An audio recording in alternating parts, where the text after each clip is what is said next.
please stand for and join me in the Pledge of Allegiance.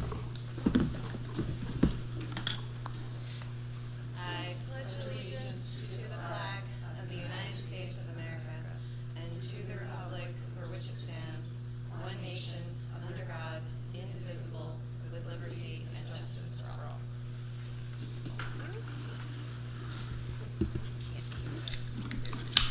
All right, public comment will occur during the public comment portion of the meeting and is done via raising your hand remotely or in person.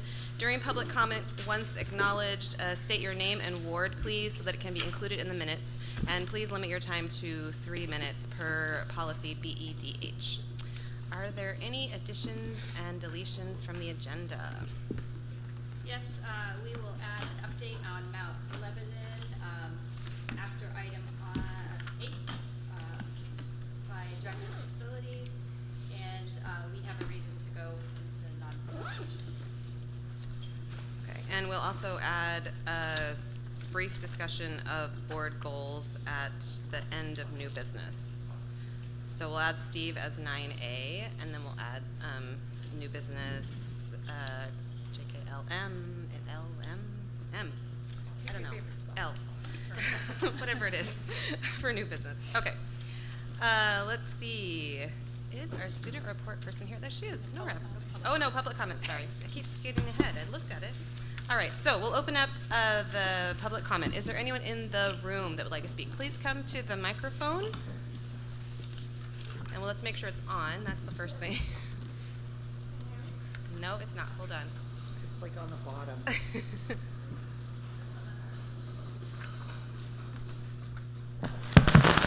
Thank you. Okay, and just say your name and ward, please. So my name is Kate Collins, and I'm not sure what ward I'm in, but I live at 18 Green Street in Lebanon. Okay. I so appreciate you all being here. I've commented a couple times over Zoom, but I'm glad to be here in person. And I want to start out with a heartfelt thank you all for being on the school board. I know it's a really difficult role where people come when they're upset about things, and you don't get a lot of thanks for just keeping things running and putting yourself out there in the community, and I really genuinely appreciate and admire that. I wanted to speak briefly about the question of SROs in schools. I don't have kids, and I didn't grow up in this district, but I grew up in another really nice school district with safe schools where inevitably we had situations where students were harmed by people in positions of authority. Oftentimes, district employees, where it's very difficult to address those situations. And I think about the situation that students in this district face where there's someone with as much power as a law enforcement officer has who is not accountable to the school district. I think about my own experience, not as a girl, but as a woman in the workforce who's dealt with being drugged and assaulted by a coworker, choosing not to report, knowing that there was no safe way for me to do so.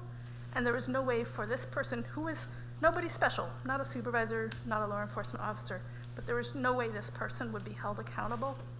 So I just see in the structure of this that it's structurally unsafe for students because there's not a way for the district to address any kind of harm that someone who doesn't have a background in education, who doesn't have a background in counseling, who's not able to be held accountable can be steered.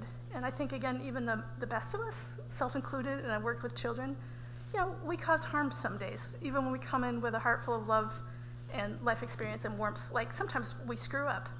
It's important for all of us that work with kids or have access to kids through a district that there's ways we can be coached, that our performance can be improved, and that if things aren't working, we can be held accountable. I would love to see the funding that goes to the school resource officer go to support things like counseling that can address underlying issues that do create hazards of trauma and potentially even violence for students in school. Thank you so much for listening. Thank you. Is there anyone else in the room who would like to speak? Is there anyone on Zoom who would like to speak? If you're on Zoom and you want to speak, please raise your hand. Okay. All right, seeing none, we'll close public comment for now. We'll return to it again at the end of the meeting. All right, now, student report. Nora. Hello. Those of you who don't know me, I'm Nora Burns. I'm the student representative for LHS.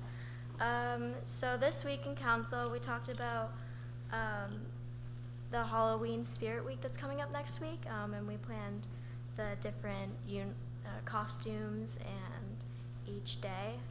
It's supposed to be very fun. We talked about handbook tardy policy revisions that will be starting very soon. And there's a possible word of a semi-formal for the winter. We don't really know where that is at this point, but we'd really like it if that happens.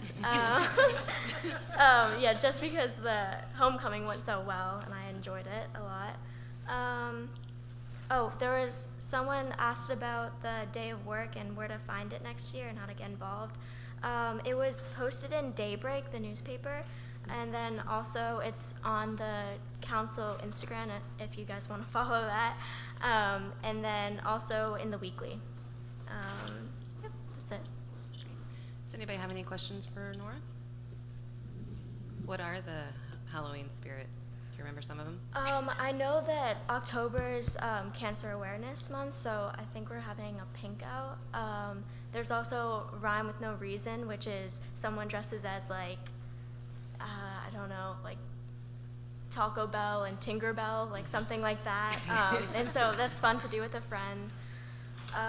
There's obviously like, I think costumes, school appropriate. Yeah. Good. Thanks. Any other questions for Nora? Ian, did you want to add something? You were looking like. I can just follow up quickly. So yeah, dance creep. That's what we're calling it. So meaning, yeah, it was a great dance. I thought we'd never have one. I've been going to school dances for better part of my adult life as an educator.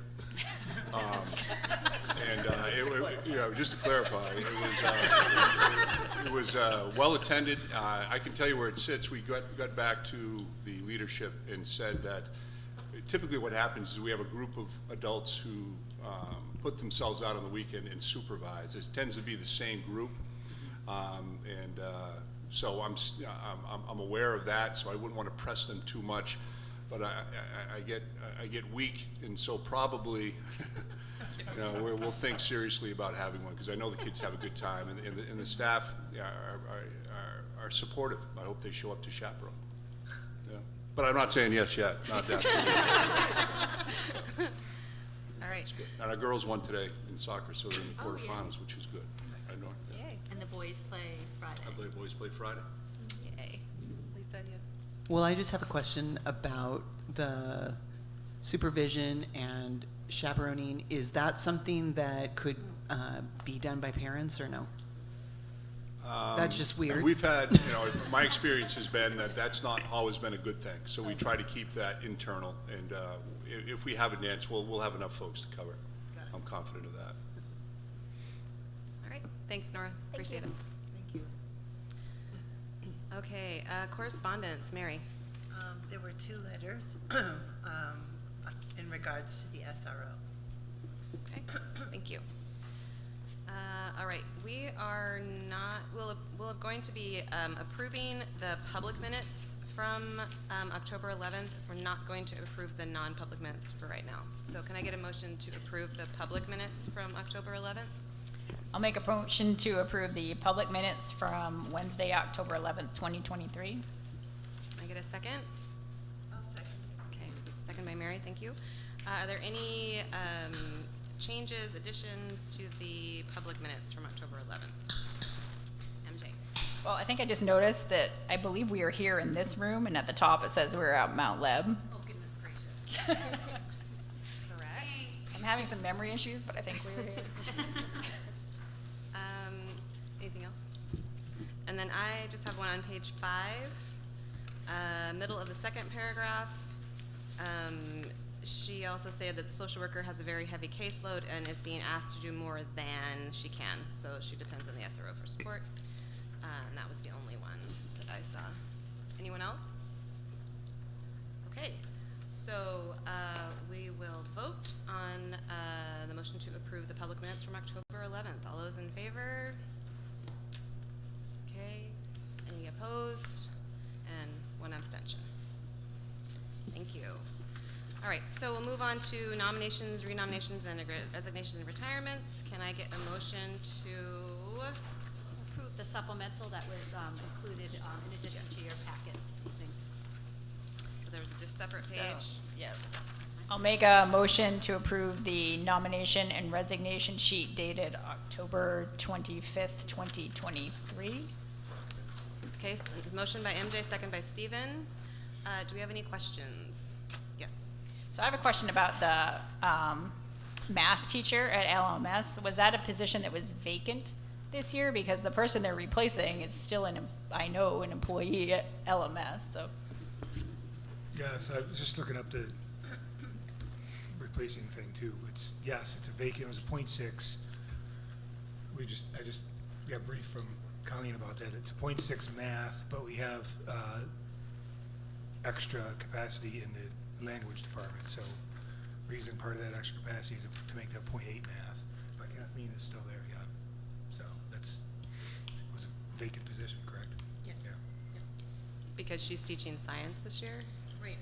We had a part-time science teacher. Kind of question.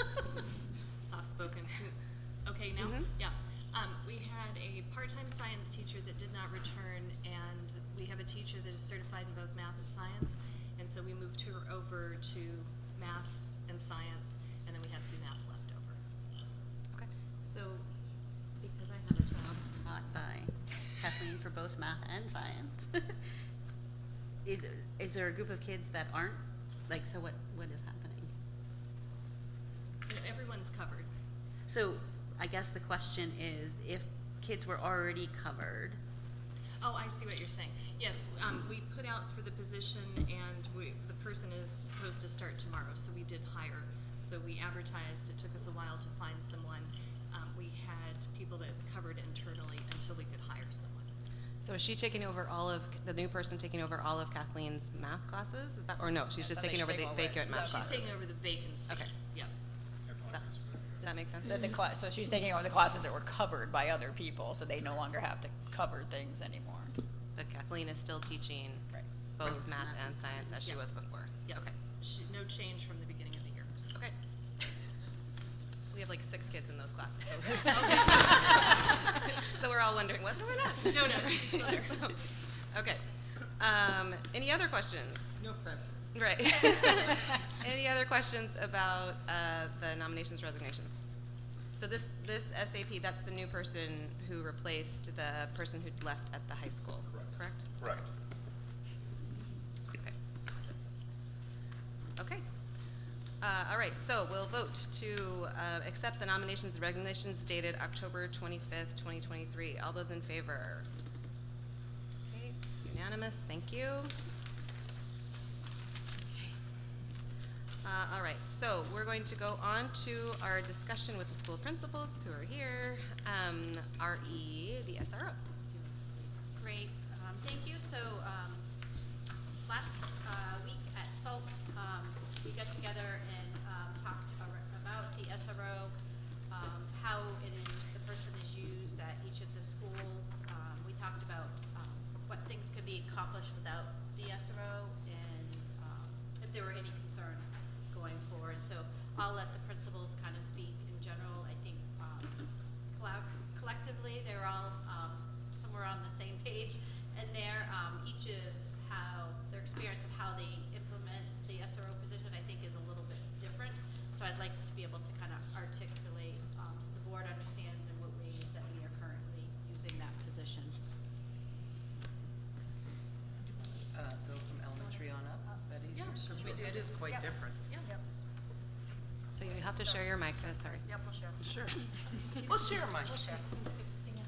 So I would say the position does look really different, I think, at the younger grades. So for us, he has sort of a day a week that is sort of dedicated to the building.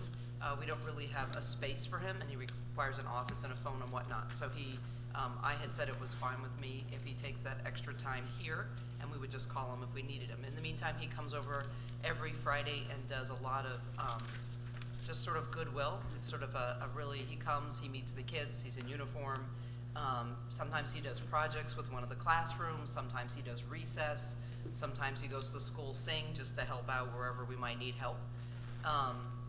So we had listed, we were keeping track of sort of the things that he does. So for us, really friendly face. I am new to the district, but so I'm gonna let you talk about the home visits because that's not something I've experienced with him yet. And do we want to walk through what we would do alternatively or not yet? Sure, I think that would be helpful. I think that would be helpful. So one of the things, I think what he's doing now, coming just for events so that the kids can get used to seeing him and knowing who he is, could happen in either case. I'm not sure he has to physically be in the building on a regular basis for us to get the benefit, certainly at the Hanover Street School. And I'll let you talk about the more complicated one on the... So similar at Mount Leb, he comes over once a week. He comes on Tuesdays to Mount Leb and helps with Goodwill, just like Leah was saying, PE, recess. I know we just had a renovation and it's beautiful. However, we don't have a lot of extra office space. So he is currently in the staff room, or if someone's absent, I try to find him a space, but he doesn't have the same space every week. As far as home visits, I like to go to home visits. I think it's important for me to have, so I don't use him a lot for home visits. I have used him in the past during COVID. I've called if I felt like I needed to have someone. Currently, I will go with someone in my staff, or I will call Miranda, and then she asks him to go with her to a home visit. So that's what it's, if we've needed it in the past. If moving forward, if we didn't have him, I would continue to go on home visits. And if I felt with Miranda, if necessary, and if we felt that we needed a police officer, I would hope that we would have one trained or be able to call someone at the police department to have them come with us. But I do think Miranda, or I can speak, Greg, I have gone on a home visit with him before, and he's really good with families. He talks to them in a very calm, confident way, and makes them feel safe, and it is really nice when that happens.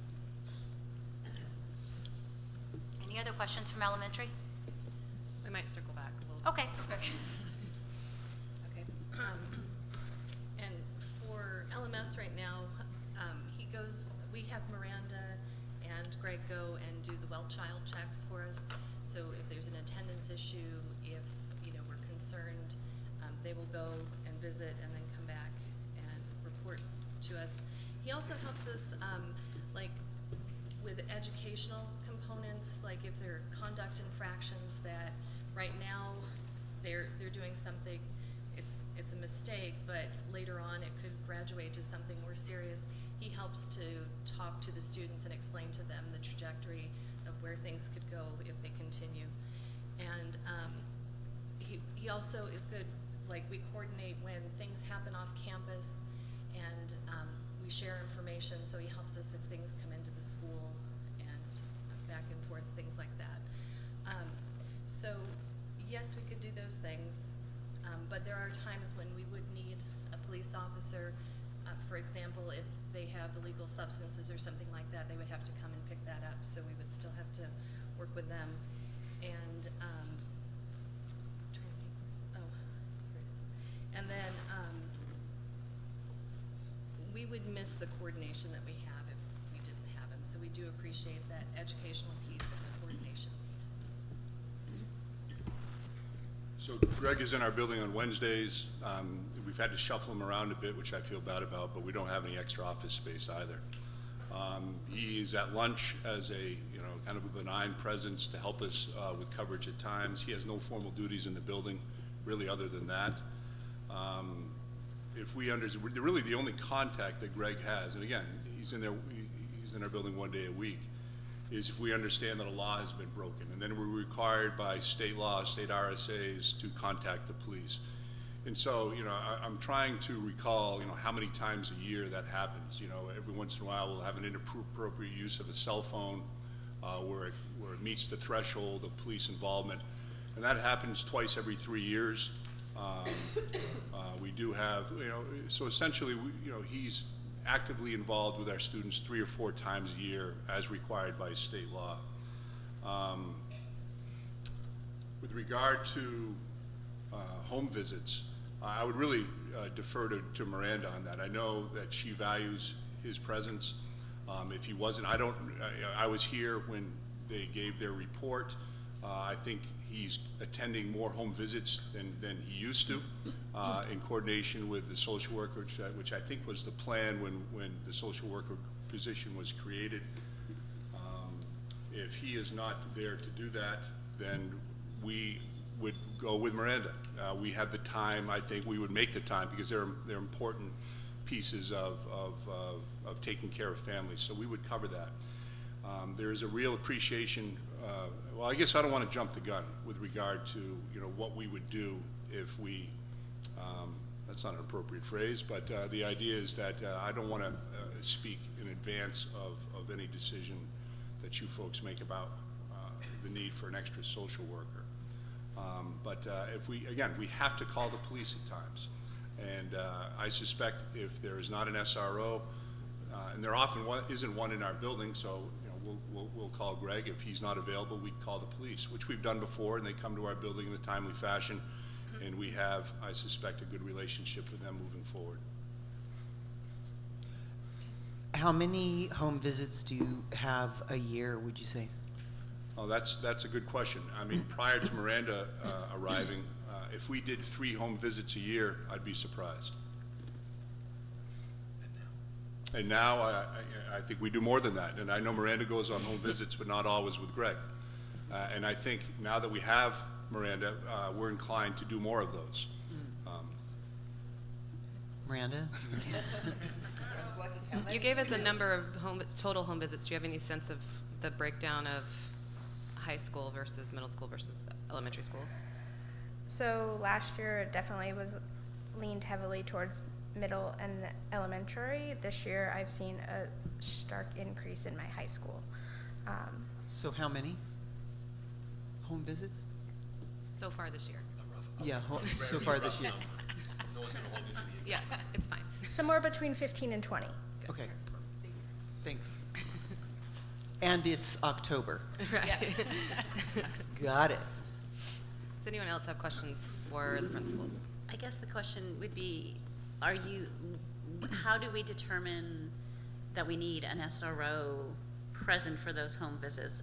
And if you were going with another administrator in the district, would that meet the same need? Is that for Miranda or for the Whoever principals? I mean, I think it would be good to kind of hear both perspectives, from Miranda's perspective and from the school side. So when I've gone and done a home visit, I often take the school nurse with me or the school counselor, and I've done 4 this year so far. And that seems to be really helpful because if it's a health concern, we can go. If it's concern why a student's not coming to school, it helps to have the school counselor there and then meeting with the parents too. So none of those I have felt that I would need to have Greg there with me for them, for any of those reasons I've gone. The one that I went when we did have a remote with Greg, it was more of a substance abuse concern that I didn't feel would probably be the safest for me, just to jump in my car and go. So that helps. I guess I'm not clear on what the question is. We'd be happy to go as administrators anytime Miranda requested our presence.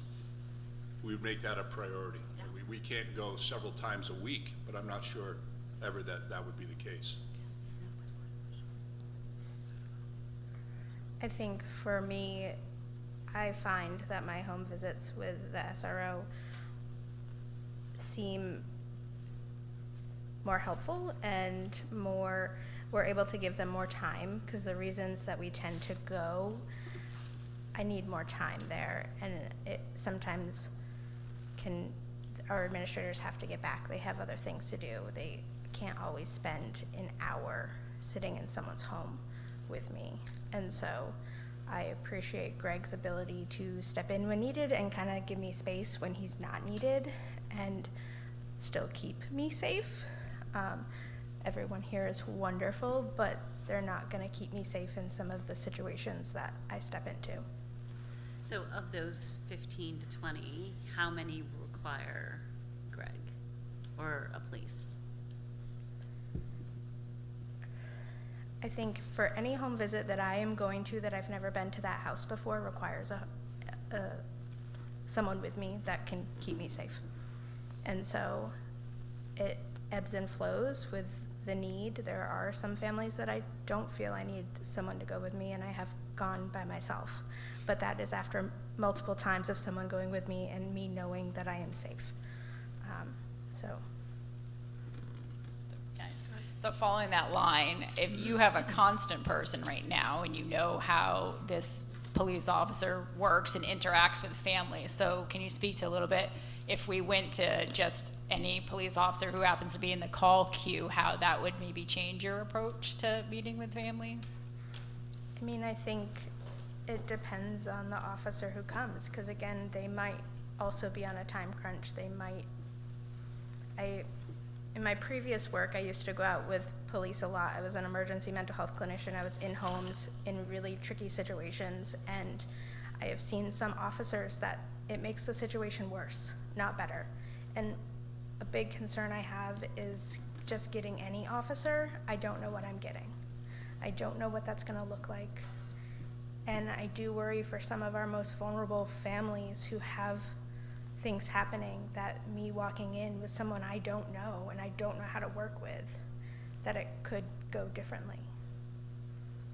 And like bigger picture, our families that require his level of support are not the ones that are coming in here to say that they need him. It's embarrassing, it's shame, like there's a lot of things no parent wants to say, I need that level of intervention. And so my concern not having an SRO is that we are removing a support for our most vulnerable population that I am with all the time. So that's my concern. Thanks. And I'm not saying that we can't find a different solution, but that is my concern. Other questions for the principals while they're here? I think the other question that I have is, so what are the reasons that we're choosing to, so if we felt like there was a house that our staff isn't safe at or that requires a police presence, is there another way to provide services to that family without going to their home? Like, so we're doing more home visits. Is that as a district what we're saying is the best practice, or?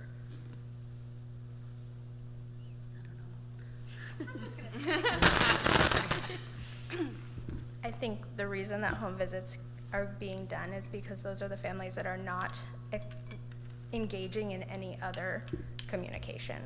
And so I don't know. Home visits are a last resort. They're not a first thing that is tried for me. So I think in my thinking, it's definitely not the first thing I'm doing. I want to respect a family's option to engage with me. So if, the home visits are unannounced home visits are safety concerns, attendance concerns, we don't know where a kid is. Home visits that I've already engaged with the family, they usually know I'm coming. So there's kind of two sides of that. And I think this year I have had more of the families already know who I am and I'm engaging with them more, but I've also getting more just, we need to go check on this kid. And when you give the statistic 15 to 20 home visits, is that with 15 to 20 families? Or is that like you're seeing 3 or 4 families repeatedly? There is a level of repeated people or families. I would have to go look at my data exactly, but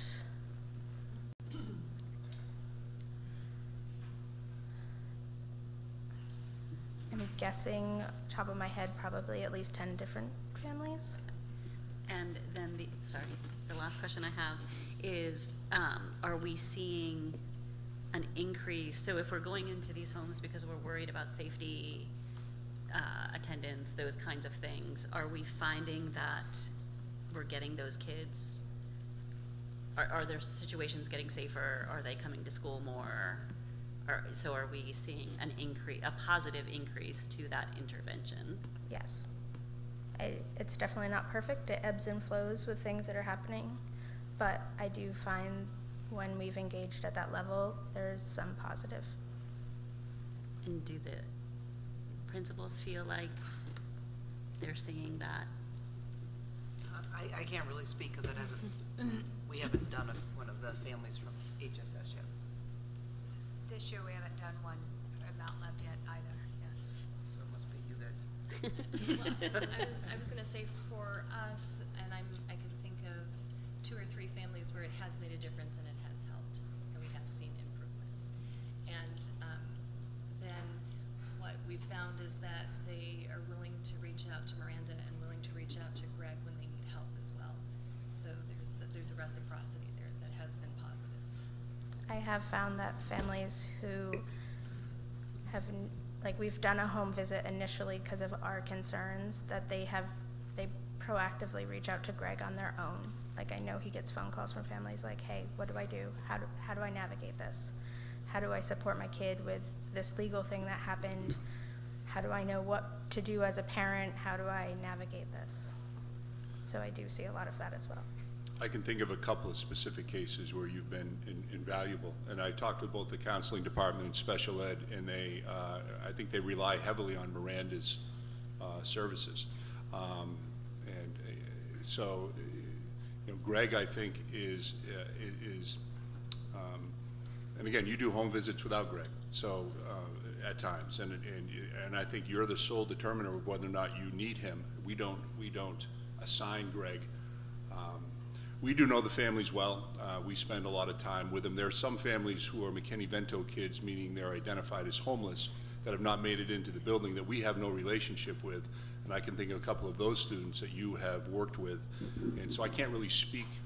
I think we're making some headway with those families, but perhaps we're going to see them next week.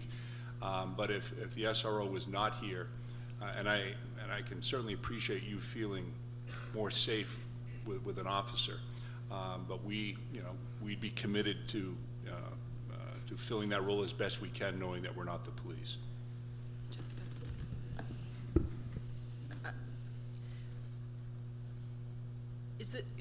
I guess I sort of have a question for Amy in this. Is this an appropriate time to have that as well? Okay. It's always a good time. This question of staff and staff safety feels like a very important one and a really interesting one.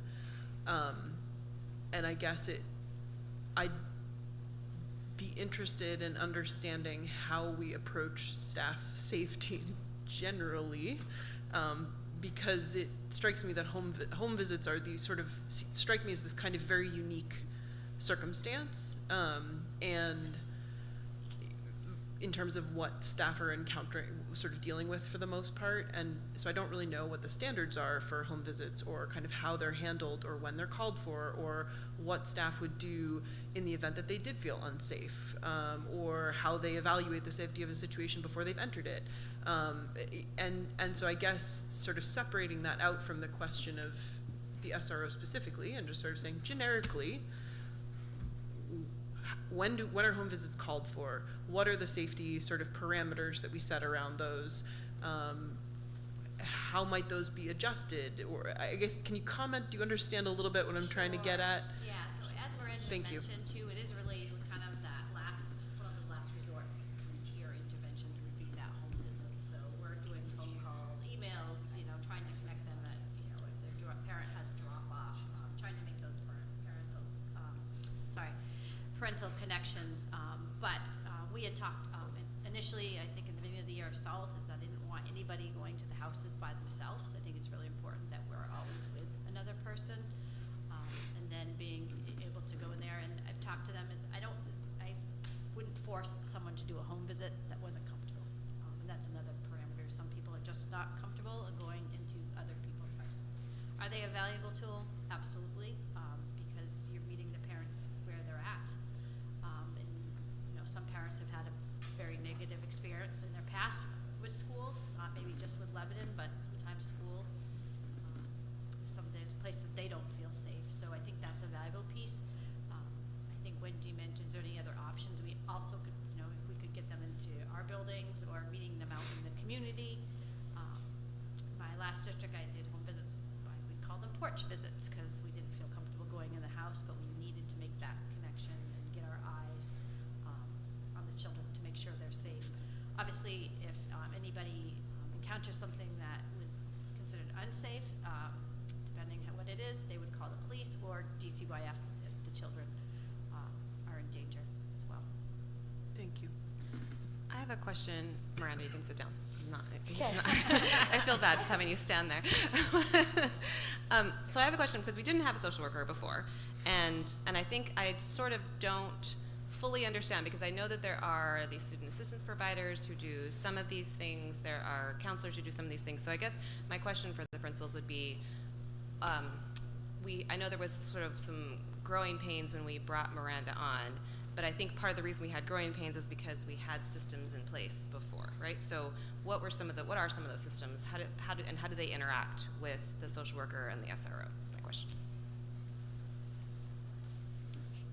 For Yeah. people who've been here Yeah, longer so than like what's 5 minutes. the role of the guidance versus your SAP versus Deer Creek versus all the mental health supports that we have. Yeah, I think we've always served kids well. I mean, there's a clear distinction to be made between what the SAP does and what counselors do. Counselors are typically the first line of communication with a student and their family, and they assess whether or not it's appropriate to refer to the SAP. It's important to know that the SAP, and I've talked about this with Miranda, they aren't available after school hours. They're not available on the weekend. They're not available in the summer. There are some SAPs in the state that do have responsibilities to go beyond the school day. But their job is to address the students' needs as best they can in the building, make referrals outside of the building during the school day if necessary, and try to get them back into class such that they're emotionally healthy enough to finish their school day. And they are busy. Our SAP is busy all day long. And you know, having a bit of an exit interview that I didn't ask for, but we just kind of debriefed when our previous SAP left. That's a difficult job to do, and I'm not sure I had a full appreciation for that. It's a lot of emotional. It's an emotional drain on this person when they leave. When they left for the summer, they were still wondering whether or not this was the right position for them, and so that's why we're hiring the position now. And so what the SAP does, I believe, is they would refer to you or defer to you, or correct, and then there's another layer of more intense services that Miranda would provide. And I can say that there was some misunderstanding, or it was unclear about how to use Miranda well, but I think that has withered away very quickly, and now they find her a very necessary piece in our effort, kind of our collective effort to take care of kids. I guess so. I did ask, well, do we need another social worker? You know, and I think I asked that question specifically about the high school, not about the district. And although they value her greatly, they do not feel at this time that the high school needs its own social worker specific to the high school. That's coming from, but they say, but wait a minute, Ian, you need to know how important her role is with what we do. So I think that's the extent of my communication about that. What's an SAP? Student assistance provider, with a layer of certifications beyond our school counselors. And the high school currently doesn't have one? So there was about a 3-week gap, and we just nominated her, but she's been in that role for 4 or 5 days as a substitute. And for the middle school, our SAP is more like the anchoring adult for us. And so when we have students that it's just difficult to get through the day, our SAP will stay with that student for the day, or a couple students, and try and get them back to classes. And then if they're having trouble, they come back. So our counselors work with our students more like with their 504s and with things that are more short-term, if that makes sense. But our SAP tends to do long-term, and then Miranda loops in with us with, like, she's the connection to the family. And so that's how we do the wraparound with our counseling department. I think the last piece that's important, I guess, to say is if the board decides not to have the SRO continue, is it possible for us to create a liaison, a more formal liaison relationship with the Lebanon Police, such that they're identified officers that do have training similar to our SRO now, that we can communicate and act as point people, so Miranda has a relationship, so that we as a school district have a relationship with them. We're wondering if that's possible. So we need to anticipate the possible loss of the SRO and what that means, and can we cultivate a more formal relationship with the police? Is that a possibility? I know some districts do that, and maybe. Do you want to say anything, Katie? Well, we don't have one of those positions that they have. So with Miranda, she's been an addition to our mental health team meeting, and we wrap around every week, but we do have Deer Creek. We have a mental health provider that comes once a week, and so we are able to talk, and Miranda has been great about following up with families that might need lists of services that they can try to get into outside of the school, but it works, and she also helps us with our when kids are out for a long period of time to remind me to send attendance letters. Any other questions, Lisa? Go Yeah, ahead. Miranda, I'm going to put you on the spot for a little bit about when you and I spoke in the hallway at the SAU, it sounded very much like you were inundated by your work. And so I'm trying to figure out the variation of messaging, I guess. Can your job be done in the hours of the day that you have? Are you spending extra time outside of your daily, can you describe what that is? I mean, I am very busy this year, definitely. I think because we have built those relationships all of last year, that this year started off strong. I have lots of referrals kind of constantly. I have ebbs and flows of urgency. I think how my position is different than a lot of the other ones is I'm often called in like that, like, we need your support now. And so I don't always have the time to provide a lot of really good follow-up to families because I'm putting out all the other. Is some balance between that. Like, I often, this week I had 2 different meetings scheduled, like very specific student meetings, but that meant I was missing a mental health meeting or a CIST meeting or one of the other meetings that I am supposed to be attending. So I think for me it's a lot of kind of balancing the most important thing, and that can be challenging covering 4 schools, and the meetings that are scheduled around our teachers and our parents, because we want to make it easiest for them.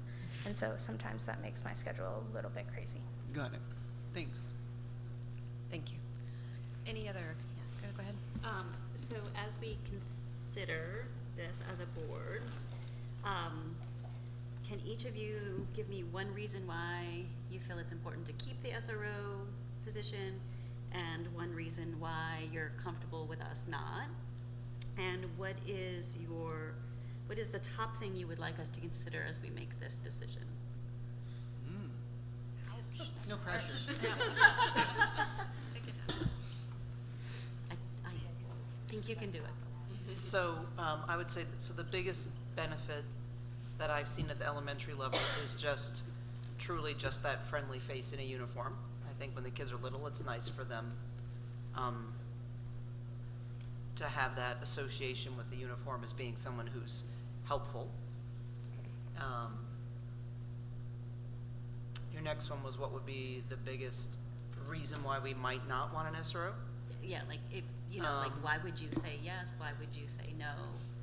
And what's the top thing you want us to consider? I think that, I'm not sure that there, from my perspective, that there's a negative. I think I certainly don't need him in the building all day, 1 day a week. It's really, it would be fine if if someone came for, and visited each of the classrooms. I think it would accomplish the same thing from what I've seen at the elementary level. And then your third one was? What do you want us, what's the top thing you want us to consider as we are thinking about this? So this is not a cop-out, but I would say in terms of where he is most valuable and useful, I'm not sure you should make the decision based on the elementary school, because it's not, we don't have that level of worry and need for him with what the children are doing. So it doesn't feel like we should really, that it should weigh that heavily. Okay, I'm going to try to remember all three questions again. Why yes, why Yes. no, and Why top yes? consideration. I liked the way that you phrased the, what would be your comfort with, if the position was not present? I think that was a slightly different. Okay, I agree with Leah in that I appreciate that the kids see a friendly face in a uniform. Sometimes some of their experiences with people in uniform are not always positive, so it's nice to see that, and he does come in a uniform. And the kids love when he's outside at recess or in gym class, so that's always another positive relationship kids are building, and we always want them to have positive relationships and not so that's what I appreciate about him and why I would support him.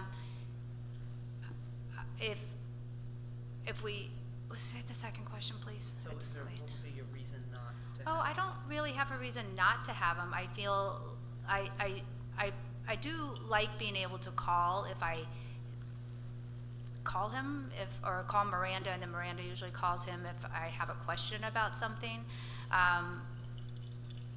I think he's really beneficial to Miranda for the older kids. When they're younger, we're trying to build relationships with these families and have them feel safe coming into school. So I don't use them for that. And then space-wise, we don't have a lot of space, so I would feel really comfortable if he didn't have to be in my school all the time, just because I feel bad that I don't have a space for him. And if we did keep him, I would suggest he be housed not at the elementary school. But on call is great. For us, the positive, again, it's the education and collaboration. It's not scary yet, right? So he really is very good at communicating, educating, and collaborating with kids. And so it's a positive experience even when they sometimes make poor choices. As far as, there's not really a negative, but I agree.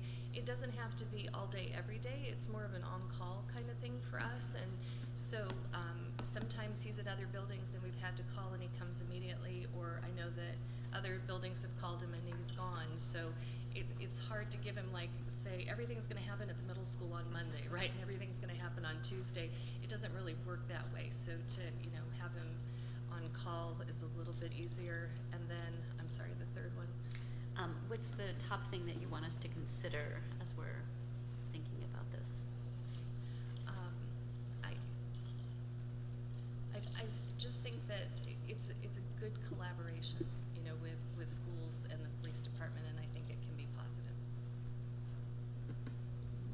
So why do we need one? The police do get called at times, and I guess I know that I would rather have an officer that does have training, that does have school resource officer training, responding, that does know our kids at some level, who knows these families, showing up and working in collaboration with Miranda, ultimately us, although we don't have, once we refer a case or a child's behavior to the police, we cease to have contact, and they don't have any input when we discipline students who haven't broken the law, and we don't have any input once they decide to move forward if they determine the law has been broken. But it is nice to know that Greg typically has a working knowledge of these families, so that would be a reason to keep him. So I guess what is our comfort level with not having one? I guess I prefer to answer that way. Greg is not there to literally keep our schools safe during the week. So we, we have the SRO in the building 1 day a week. For instance, I didn't see Greg today, and that's okay. So I think we'd be just fine without having Greg in the building. So top things I'd want you to consider. We've been talking about this for 3+ years, and it's not what I want you to consider. It's what I guess you need to consider. I'm not telling you anything you don't know. Is public sentiment around the issue. To consider that, and I guess after hearing my 3 colleagues, to consider what they said. I think they have a more urgent need, perhaps, than we do at the high school, in all honesty. At my previous district, we did not have an SRO. That would have been a non-starter.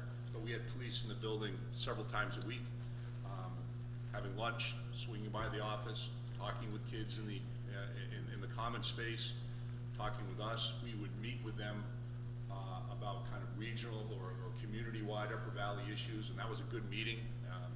There were several law enforcement type folks there talking about, from Dartmouth as well, talking about how to keep kids safe. And so that was a good and productive meeting, but they weren't stationed in our building. So yeah, I think we would survive, but I certainly understand the need on the part of some to have them available, readily available. Any other questions from board members? I just wanted to thank each and one of you for coming tonight and talking to us, and wanted to let everyone know it is National Principals Month, so I wanted to thank our 4 principals here. They're surprised. I thought it was Principals Month. So thank you for all you do Yes, on thank you behalf for of our students. Thank you for coming. We appreciate your candor. Thank you, Miranda, for coming as well. Thank you for your input. We appreciate it. You're dismissed. And Amy, just, so when you have further conversation, if you haven't already, with the police chief,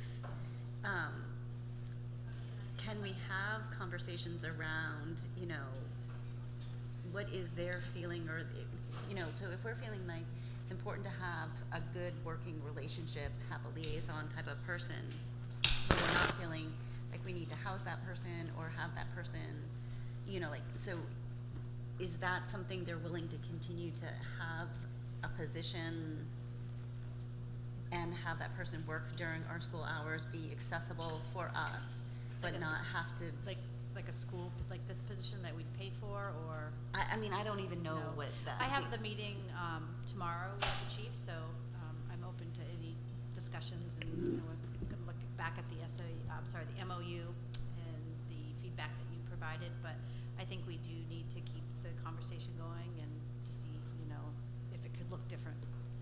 I guess what are the other models that are out there? Maybe what do Also, they- if there's other officers right now that have been diversely trained for those kinds of engagements with kids, it would be helpful for us to know if they exist, or if Greg Parthen is the only one that's been trained like that. I can get that information, absolutely. I think one thing I was wondering about as that conversation goes forward is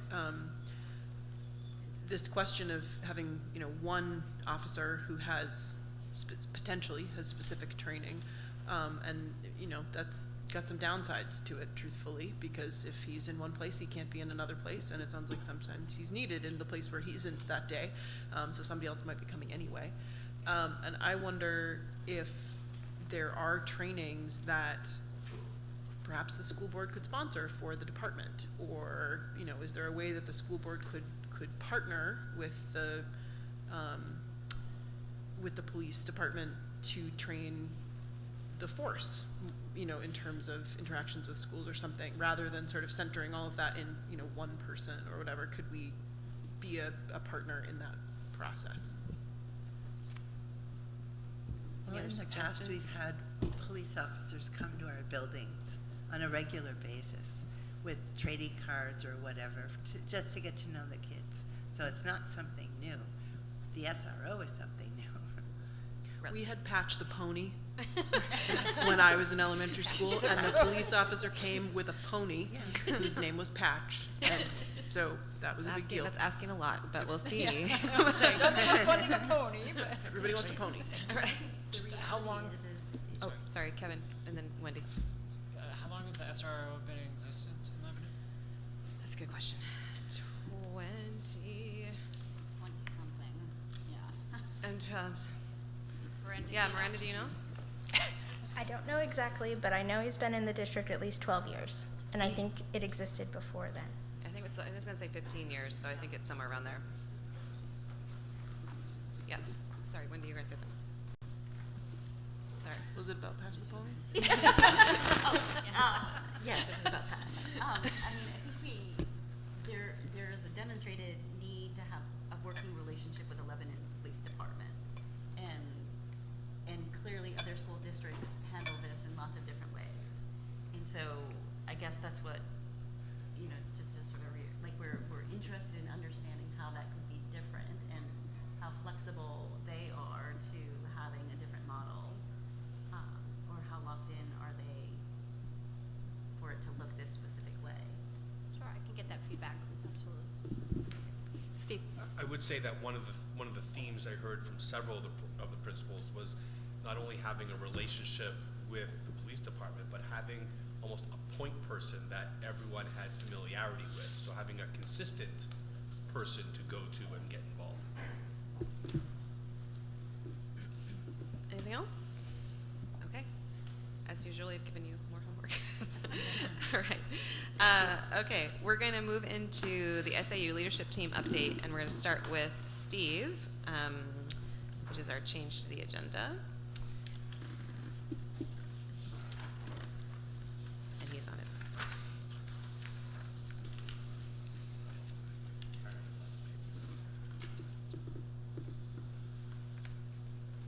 Good evening, folks. Hello.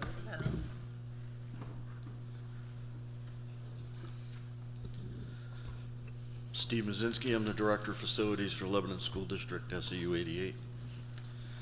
Wanted to take tonight and provide you a little brief update on the situation at the Mount Leb School.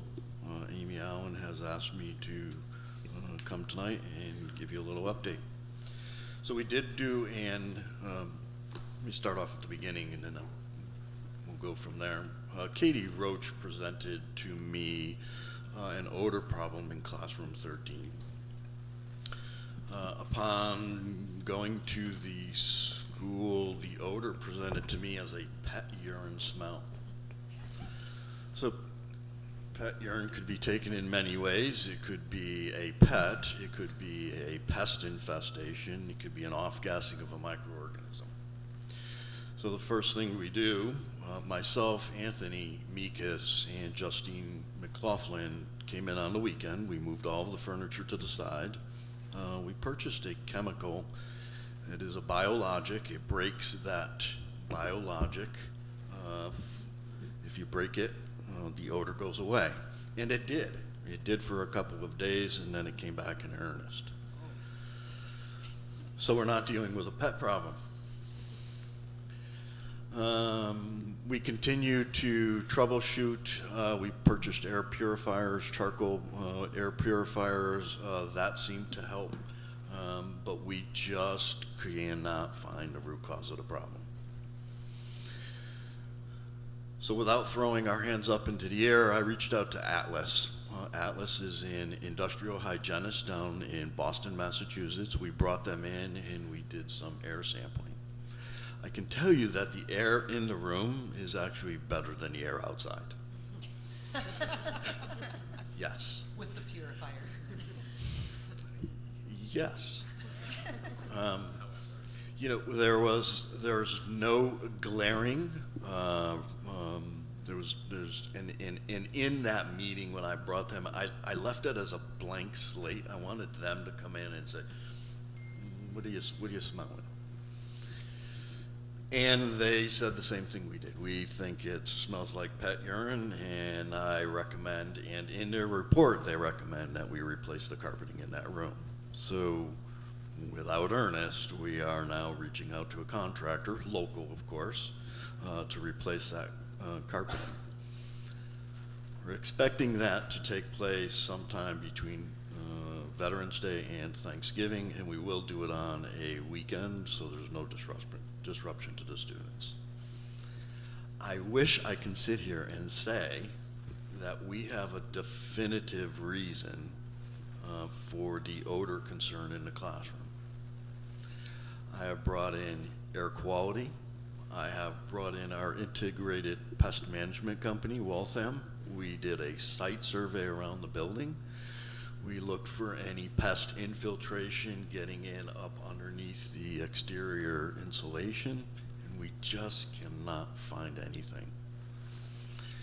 And I also like to add that the indoor air quality specialist was extremely thorough, extremely thorough. Thank you. They took air samples from the air handlers on the roof, the outdoor air samples. They got up into the ceilings. We're looking for that rodent feces, and they're just not finding it. So rest assured, we will find it, we will correct it, and we're doing everything we can. Obviously, the teachers' health and safety is our number one concern, along with the students. Any questions? Lisa? So when you're replacing the carpet, will you be looking at the subflooring to see if there's? Absolutely. Yeah. We will want to make sure that we take humidity and moisture samples from that concrete, and if we're seeing elevated levels of moisture from that concrete slab, then we will seal the concrete. And are you replacing it with carpet, which seems problematic in a kindergarten classroom? So I don't want to get into the philosophical side of that. I'm kind of well, let's just leave it at that. So the current carpet in there is greater than 15 years old. I would put it somewhere around 20 years old. It's long overdue for replacement. It's obviously tattered. It's seen a lot of activity. Yep. Trying to bring some humor to the table. So it's a sheet good, and what I have found is we don't use sheet goods any longer in the classrooms. We replace it with 2x2 squares. So if there is an incident on that piece of, we just go in, pop up the square, we put a new square down. It's much easier on the maintenance side of things. But that's still a carpet tile, is that what you're saying? Okay. It is. It is rubber backed, so if there is a moisture problem, the rubber backing on that will not provide an opportunity for mold to grow. And is this a classroom that is on our schedule of being redone? Yes, I think it's fair to say all of the classrooms in the schools are in the schedule to be done. We do leave it up to the principal to kind of set the priorities, but obviously if, and I'm going to be a pessimist here, if we replace the carpet and we don't get to the root cause of the problem, then I would strongly encourage us to renovate that classroom come this summer. Any other questions for Stacey? Go ahead. Are you fairly confident that it's just in that one room? So we didn't pick up. So we did a comparable analysis. We did the room next door. We did the room 13. So room 13, room 12, and the exterior of the building. And out of an abundance of safety, it would behoove us to replace the carpet in classroom 12 as well.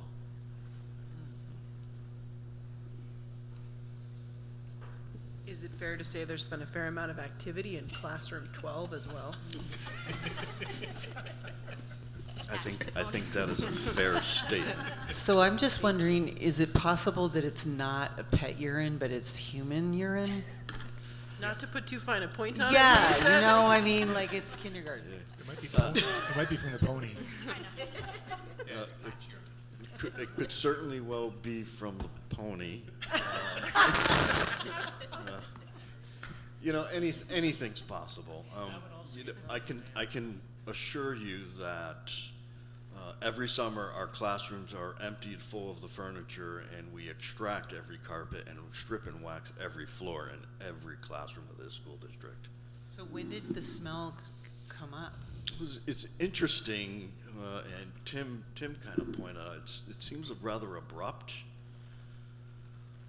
Yes. And I don't recall it during the summer work schedule. We were all moving furniture at the time, and no grass was growing under our feet, so to say.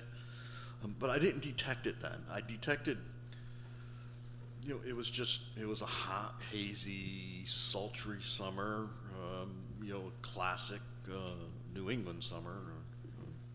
But yeah, it seems like it came on shortly after the school year started. Okay. I was just wondering about a hunter.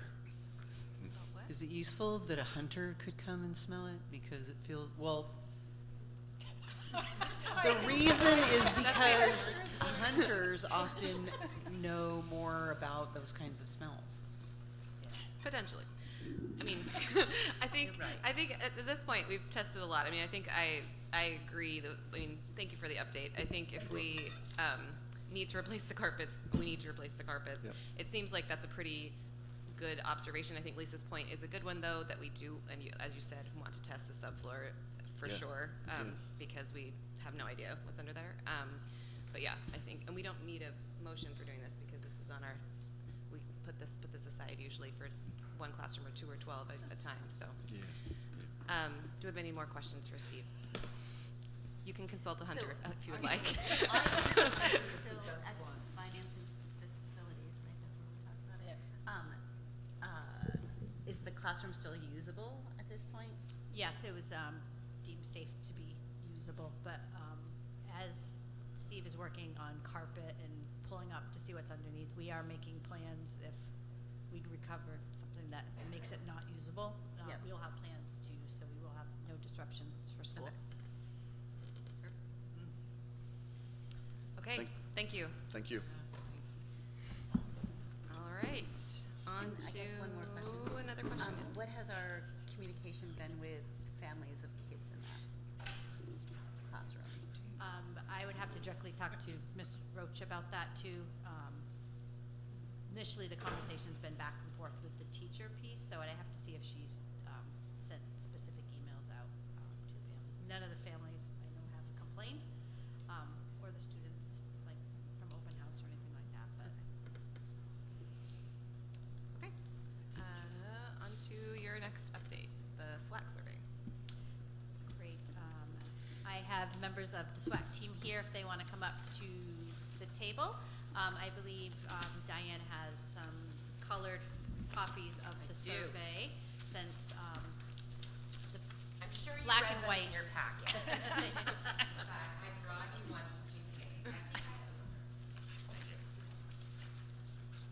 Lisa had asked that we brought this to the full board.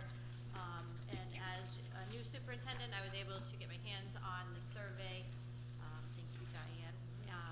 And learned a little bit about the process. I've learned that this survey was administered in January of 2023. There was 252 responses. We collected the data, but I don't believe the data was shared out to anybody, including this board. So we felt it was important to bring our a couple of our members here just to talk through that process, for you guys to look at the data, if you had any questions, and then just talk about the next steps. So I'll turn it over to Diane. Sure. Thank you. Thank you for having us here. Thanks, Miranda, for coming. The superintendent did ask 5 of us to, as part of the strategic plan, there were specific categories in the strategic plan that were strategy 1, culture of belonging strategy, 2.4, equitable education experiences, and strategy 3.8, engage in advanced relationships with staff, students, families in the Upper Valley. So we were asked, as in, when I say we, the Director of Technology, the district social worker, the Assistant Business Administrator, and the Director of Student Services, and myself were asked to craft a very short 5 to 10 minute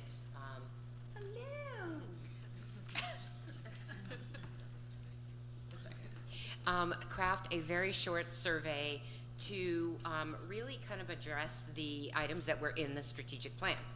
So we began working, the 5 of us, in December, and we came up with the questions, and the questions were vetted through the superintendent so that we would hit each of our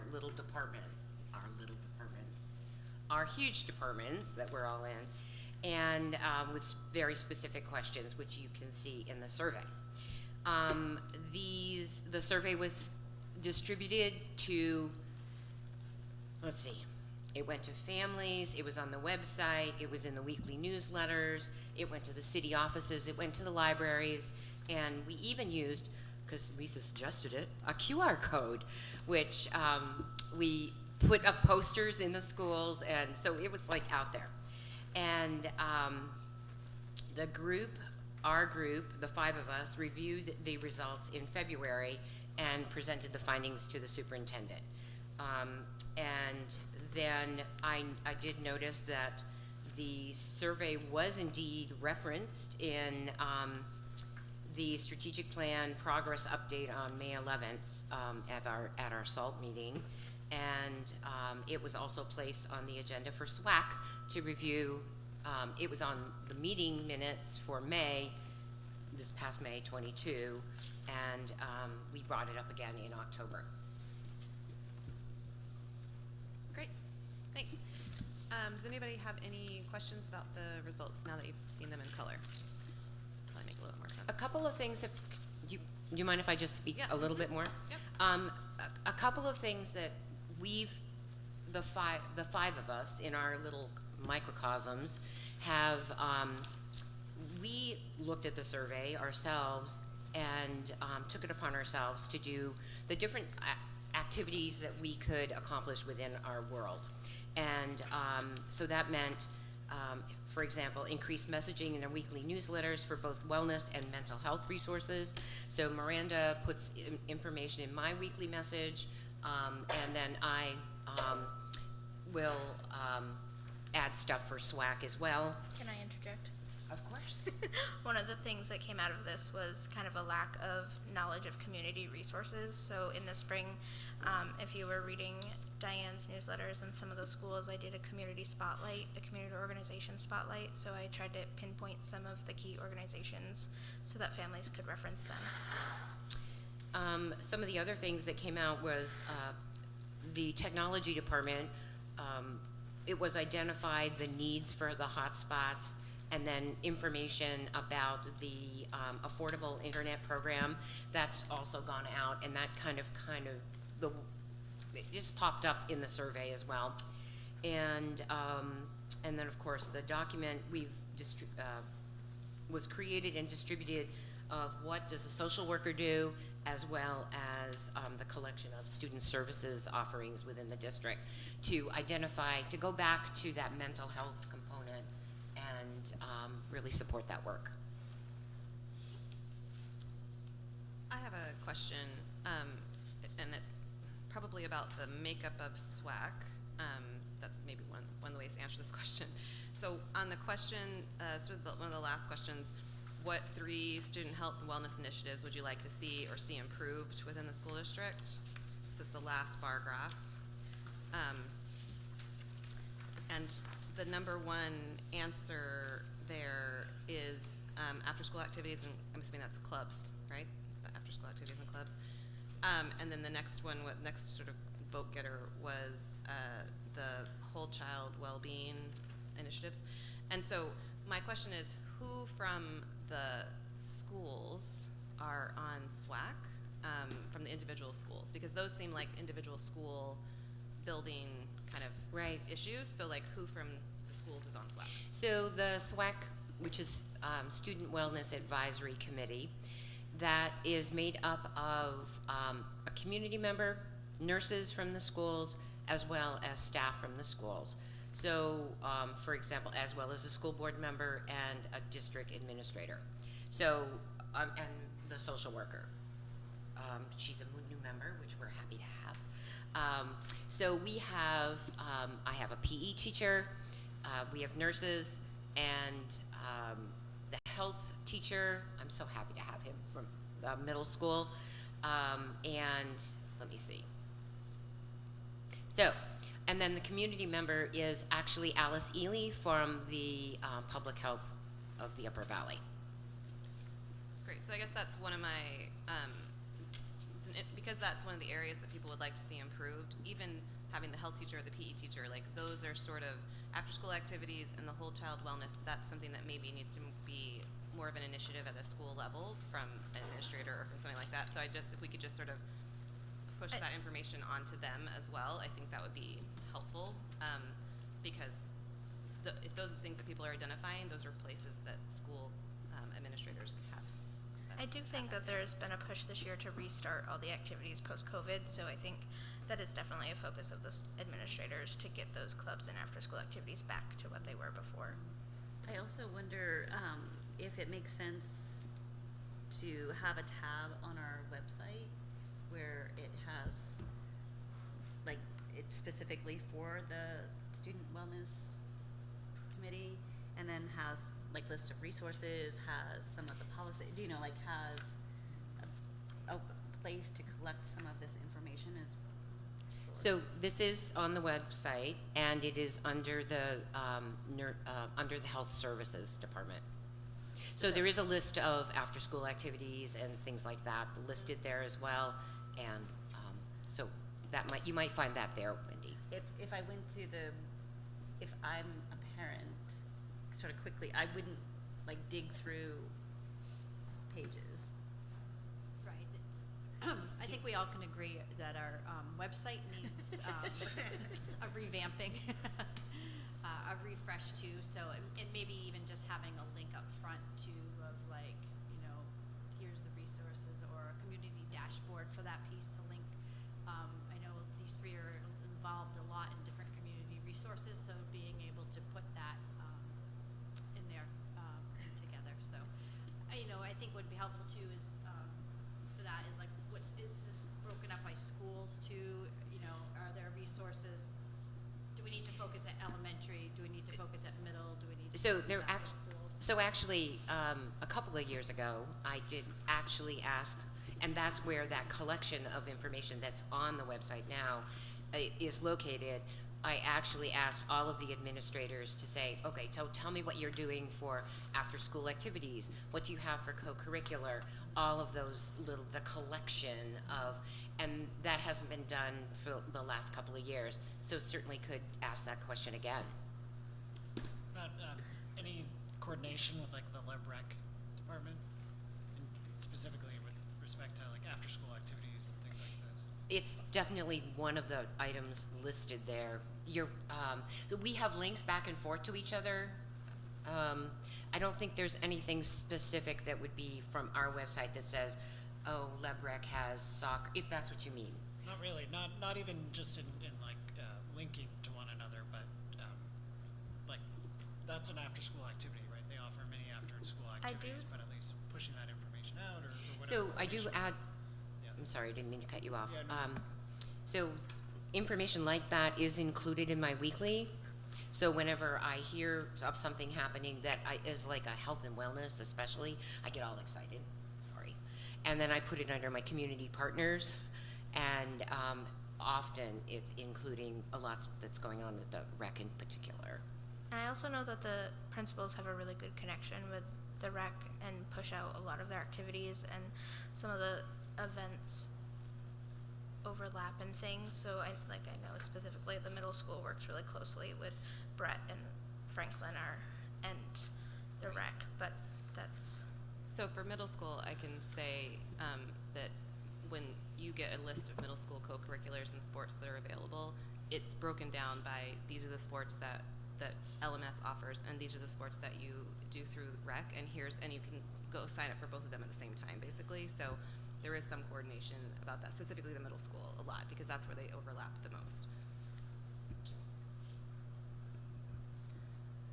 So yeah, I mean, I agree with what Amy and Wendy were talking about with because I'm looking at the site, and as with all of our sites, it's super text heavy, and you have to dig a little bit to get to all these places. So I think when we do our revamp, the more visually easy to navigate it is. I think the less text, the more icons, the better it will be. And I want to make one more point too, Lil. I think the SWAC committee is actually a required committee due to our wellness policy and our JLCF policy, which is our wellness policy. And that is part of the USDA requirement. Right. Thank you. That's important. Any other questions for SWAC? No. Thank you so much. You're Appreciate welcome. this. Thank you. Thank you.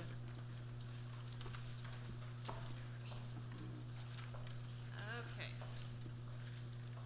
The rest of your update. Sure. My final update, I just want to call attention, in the beginning of the year, I talked about writing a grant for the high school student plane building program.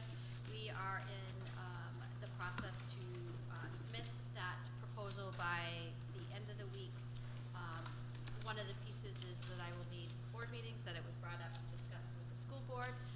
There is a potential cost from the curriculum at $13,000 per year. That is going to be written into a Title IV grant, so it won't come out of taxpayer dollars. So I've met with the high school, I've met with Steve at facilities, in our curriculum pieces that we feel we can put together a competitive application. It will be for 4 years to build a plane every year for 4 years. So we will target students in the 10th, 11th, and 12th grade. They would like to recruit at least 12 students per year. If we're not reaching that target, we'll reach into freshmen to be able to provide that opportunity. So this is in partnership with the Aviation Museum of New Hampshire. We're considered a candidate because our proximity to an airport, our STEM curriculum, and we're in an area that they would like to bring this to. So I wanted to let you know that is happening, and I will keep you updated. Thank you. Any questions about that? We talked before, but keep going. That sounds great. Will fly the plane with like a person in it? Yes, they will. Fly the plane. Yeah, so the kids will actually build the plane with help of volunteers, and then there is a pilot that will go and they do a maiden voyage, which they always like to take someone up from the school or the district. So That's a brave soul. Yeah, I know. This program actually we had in Manchester. My daughter was a part of the plane build, and they asked me if I wanted to go. I declined. I have seen them flying in action. It's pretty amazing. Do they have to wear parachutes? No. Can they? So the good thing is that if we don't get chosen this year, they are going to expand the grant to districts next year. So, but fingers crossed. All right. Thank you. Thank you. All right, Tim, Business Administrator's update. I was wondering during the principal's presentation if there's a business administrators month, like there's a principal's month. I think there is. It's all year long. It's November. Budget season. Anyway, chapter 4, this is the last sort of preview before budgets. As you know, this is budget week. We've had 2 presentations so far and a couple more coming up tomorrow. High school's tomorrow and SAU's tomorrow. Yeah, so you guys are knowing that the numbers are coming in higher than ever since I've been here. So maybe we have some work to do. So, a lot of it is, I'm sure you'll say sharpen your pencil, and I get that, but a lot of it is unsharpenable more. But we'll talk about that. We're talking in this chapter about free and reduced meals and special ed. They go perfect together. I don't know why we ended up this way, but we did. So it's gonna be a jarring adjustment midway through, but it's okay. Our food service program, we offer breakfast and hopefully this stuff is all stuff you know, but we offer breakfast and lunch. The fresh fruit and vegetable program is a separate USDA program that we qualify for or don't. It goes year by year. For the last several years, Mount Leb, we qualified, several years ago we qualified, and then we didn't for a few years. And it has to do with free to reduced lunch. I can't, there's a formula for it. It's all determined by the USDA. So Mount Leb at the time was disappointed they didn't have it, so they've been budgeting some money, about $14,000 in their budget every year just in case. And actually, since they started budgeting that, we've started qualifying again. So both Mount Leb and Hanover Street qualify for the fresh fruit and vegetable program. Sometimes at Mount Leb it was called Healthy Snack. It's the official name is FFVP. So what that means is that money that Mount Leb budgeted won't be spent on that. So it's not, again, it's not a lot of money, but it's a good way to get food to kids during the mid-morning. We use a contract. Some districts do it in-house. We have, since I don't know how long, done a contract, and it seems to work well. You're allowed to issue, you have to go out to bid every 5 years, and it's annual renewals. So as I was preparing this slide, I was disappointed to see that we last did it in the spring of 19. So we'll be going out to bid this spring. I say that because it's a lot of work, but we have to go out to bid this spring. It's actually called Cafe Services and Fresh Picks. They changed their name, same company. So we'll see what kind of firms are out there. My last experience is there's very few. The reason why it's difficult is that the USDA has a lot of requirements for reaching specific kinds of women-owned minority. Nothing wrong with that, but there's a very small niche of people that can provide those services in the Upper Valley. So getting and last time I almost got in trouble for not advertising in the local paper because that was supposed to be the widest way to publish. And I went to the Manchester paper and I went to Boston, like I went to bigger papers. So I won't make that same mistake again. But I'll advertise to the local paper and get no responses from that and then go wider. Anyway, it is a big deal to go out to bid, but we'll go out to bid this spring. We'll see what happens. The last thing there is the food services account have to end the year in the black. So we run a separate fund for food service, and we take in all the revenues and all expenses. And if it's in the red, then there's a journal entry at the end of the year from the general fund to the food service fund. And you'll see that we made a journal entry pretty substantial. Most of the years I've been here, we were in the black up until we had 1 year before COVID we weren't. And then we are in the red again this year. So it's probably going to continue, which I'll talk a little bit more about in the future. The next slide just shows our meals from last year, the number of meals we served, not necessarily sold, for each building. What's the difference between served and sold? Well, I was just counting. I don't consider a free and reduced meal sold. I guess it is. The federal government pays it.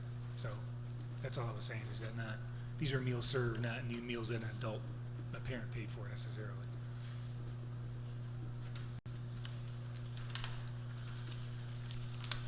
Next slide is 2 years worth of revenues, 21-22 versus 22-23. You'll see 21-22 was a lot more revenue.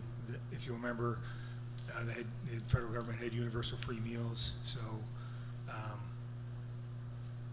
they didn't reimburse just pennies more than you would pay, but the biggest thing is that because it was universal, we were selling a lot more meals. And you'll see at the bottom of 22-23 year, the last thing, this is operating transfer. We transferred from the general fund to the food service fund, $48,000. And I'll go over why that is in the next slide. Our expenditures were $831,000, but that includes $85,000. See that one that says food service equipment? That's the money we paid towards Mount Leb kitchen. That's the only equipment we bought. So the total bill for the Mount Leb kitchen equipment was about $185,000. $100,000 came out of the project, and $85,000 came out of this fund. We had $100,000 roughly in that fund at the end of the previous year. So there's a lot of numbers being thrown at you, but the point is that expenses exceeded revenues by $142,000, but only by $56,000 if you take out that equipment we bought. So it's not as bad as it looks. It was a big one-time purchase for that equipment.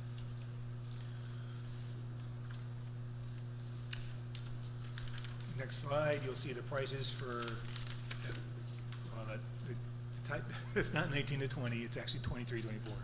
Yes, sir. That food service equipment purchase was because of the renovations, right? The kitchen. So did that money come from ESSER or whatever other renovation So funds we the used? total kitchen cost for that equipment was about $185,000. And I'd have to look to see how I specifically paid for it. We had 3 different funding sources for that project. And well, I guess 4, because when we talked, when it was going to be over budget, the food service fund had money in it. If we would have made enough revenue this year to cover expense last year, revenues cover expenditures, we would have been still in the black because we had $100,000 in that fund. So I said we could probably buy about $100,000 worth of equipment. It got worse because we actually took in less revenue than our expenses were. So, but I would say that I would call that other money, if I had to, I would say it came from the general fund, the other $100,000, because we had 3 different pots. So. Can I ask a question about, so the management contract number, is that just the labor that they provide, or is that, because you said that we're responsible for buying the food, or do they buy the food on our behalf, and so we pay for they charge us back the food through the management contract? Yeah, that's actually a little deceiving. So the management contract, they buy all the food and pay all the labor, and they bill us for it, and they make a nominal fee. They make about, I think, $30,000 a year profit, but the rest of the cost is labor and food, which is one of the main reasons I'm not sure we're going to be in the black for a while. Is we added a full kitchen over at Mount Lab, that's more staffing, and most importantly, the wages have come way up just to get people in the door. So when I started here, I think they were trying to get people at $10 an hour, and I know they're well over 15 now. So we're limited on the prices on that price page. You can't just charge whatever you want. There's a price tool that the USDA gives you, and the price for paid meals has to be within a range of what the federal reimbursement rate is. So if we were going to cover the costs, we would have to raise the price for adult paid meals, probably well over another $1.50. And do we, in the budget that we'll be looking at, are we anticipating or projecting costs for the new cafeteria at Hanover Street? Like, so are we going to have there's going to be some equipment because there's going to be a line that has to be moved? The equipment of the new cafeteria is in the building project, in the $14,310,000. Okay. And as far as staffing, I need to talk to Cafe Services about whether they think more. It's not a cooking kitchen, so I'm not sure they're going to be adding staff. except for at the elementary school, they serve all the food. Right. And if the reason we're doing the second cafeteria is so that lunch can happen at the same time in both places, you would think. If you went over during lunchtime, you would see that the second and third lunches at the high school and some of the beginnings of the meals at Hanover Street do take place at the same time. So they have a Hanover person here and people manning the high school over there already. So, but I guess if they have more flexibility with schedules because they're eat in 2 different places, how much overlap is there then going to be between those 2? So we'll have that conversation. As far as the budget, what's in the budget is there's an assumption of a $50,000 loss that I put in the budget. I've always budgeted 20, and a lot of years we didn't use it, but I raised it to $50,000 as proposed to you.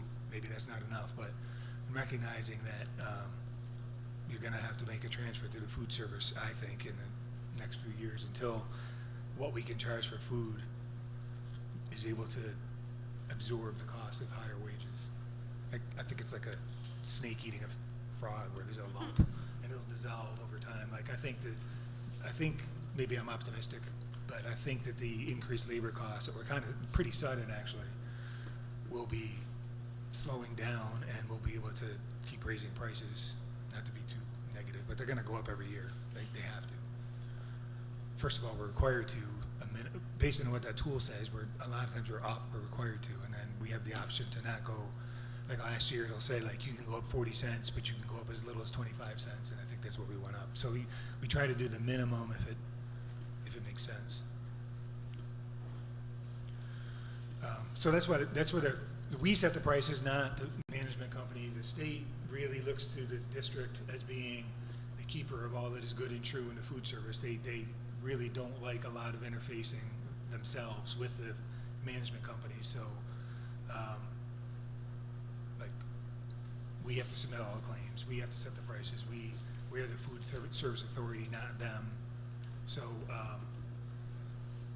but I think it's invaluable to continue to contract out because there's menus, there's nutritional stuff. It's like we don't want to run a laboratory to determine what we're serving. Like if they serve apples, they're the ones that food service company has to prove that the apples are nutritious enough, not us. So that's what I think the big benefit is. Our free and reduced lunches, there's a chart I'm sure you've seen the chart. There's a chart that says whether you're, what you're eligible for. So it uses the number of people in a household versus household income. We do a random survey for accuracy. So someone in my office does the determination of where you meet free and reduced lunch, and then I randomly check. I mean, it's whether you can read a chart or not. It's pretty easy. We get audited every 3 years. We're getting audited next week. The Mount Leb is. So that'll be, they always find stuff. So I'm sure we're going to have an audit with particular findings, even things down to you didn't get enough civil rights training, or like there's always stuff they find. So, and they pick the school and they pick Mount Leb. So it's our time. And part of that, there's a big piece of that comes from Fresh Pick. So they're providing all the documentation of the nutritional information and all that stuff. That's why it's invaluable. They'll be over at Mount Leb checking meals, making sure that there's enough color on the plate, that they're getting the right mix for a meal. It's very, very intense. And you'll see that for last year, I think it's this year actually, 23.67% of the population qualifies for free and reduced lunch, which is just under the state average. I think that's for pretty sure that's 23, 24 when I asked. From the October. Yeah. October. Is that up from last year? I had 22% last year, so it is up from last year. And you know that free and reduced lunch population drives, just talking numbers, it's not about numbers, but it drives some revenue. When the state gives funding out per student, there's a flat base rate. That's part of the lawsuit you were in. Right now it's about $3,800 a child, $3,900. And then there's add-ons, so you get money if your third grade reading's not high enough. You get money for free and reduced lunch population and several other things. So we want to try to capture everyone who's eligible because it comes in the general revenue piece too, that state aid money number will be higher. And our Title I funding. And title funding's higher too, right? Hey Tim, what are the mechanisms that we use to capture everyone? So there's an automatic mechanism, which is if there's a direct certification list, if a family's eligible for aid through Department of Human Services for SNAP or other stuff, there's a list. If you're in the foster program, there's a list called direct cert, you're automatically certified. We get that list given to us. And then for everyone else, you've seen the mailings. We hammer everybody with mailings home on the applications at the beginning of the year. And if we told by guidance counselors or whatever that no one knows what someone's income is, so we continue to, if we have any idea that someone's wasn't given the opportunity, we send it out in multiple languages. We play for translators. We send it out in all kinds of language, not just Spanish, like we use Swahili and a bunch of other languages. So it's a big burden on my office through the month of September, and it's constant throughout the year to try to capture people. But at the end of the day, if they don't tell you, then you don't know. So. The next slide is a tax rate slide that has been in there. So it's a little deceptive because, you know, they did the evaluation in 2022, so the tax rate went down. The educational tax rate, local education went down $1.28. Doesn't feel like it when you pay your taxes, but on a per thousand basis, it did go down last year. And 1192 is the local tax rate only for schools. Any questions on that before we go into special ed? So thankfully Karen's still here. Because Karen helped. So if you have any questions about what these numbers mean, or if I don't say something right, speak up, Karen, please. There are 243 students that are special ed identified. 17 out of district, that's the same number as last year. Different kids, different grades, different situations, but same number. Of those placed by the district, there are 13 that were the district placed of those 17. 12 are in a day placement and 1 is a residential. Of the 17, 2 are placed by the court, 3 are elementary, 3 are middle, 11 are high, and 5 are new out of district placement since the last budget. So you can see that 5 cycled out, but 5 cycled in.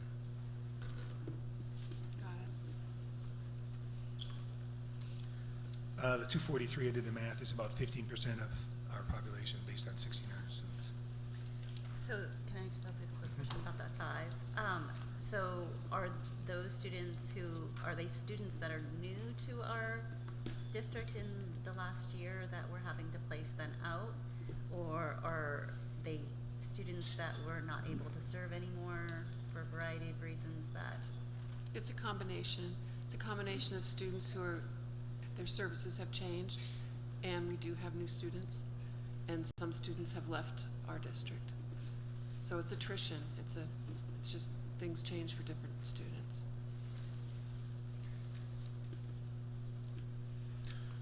On the special education revenues slide, this is what I was referring to about there's a line in the revenues line of the budget that is special education revenue. It used to be called catastrophic aid.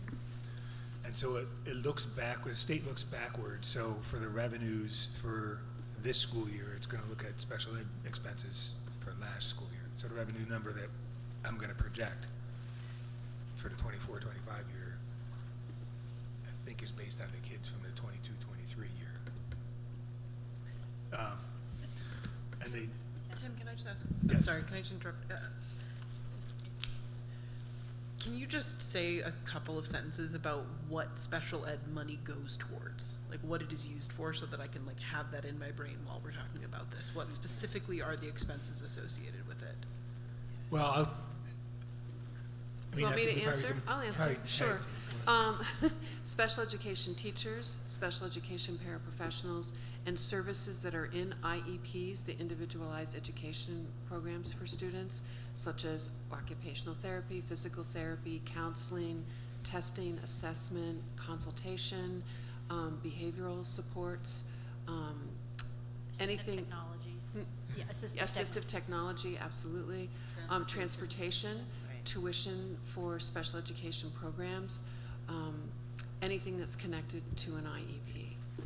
So it sounds like it's primarily, though not exclusively, like staff supports for students who qualify for special education. That's what I'm hearing, is like paraprofessionals, occupational therapy, that kind of stuff. That sounds like mostly. They're service providers, yes. Mostly yes. humans.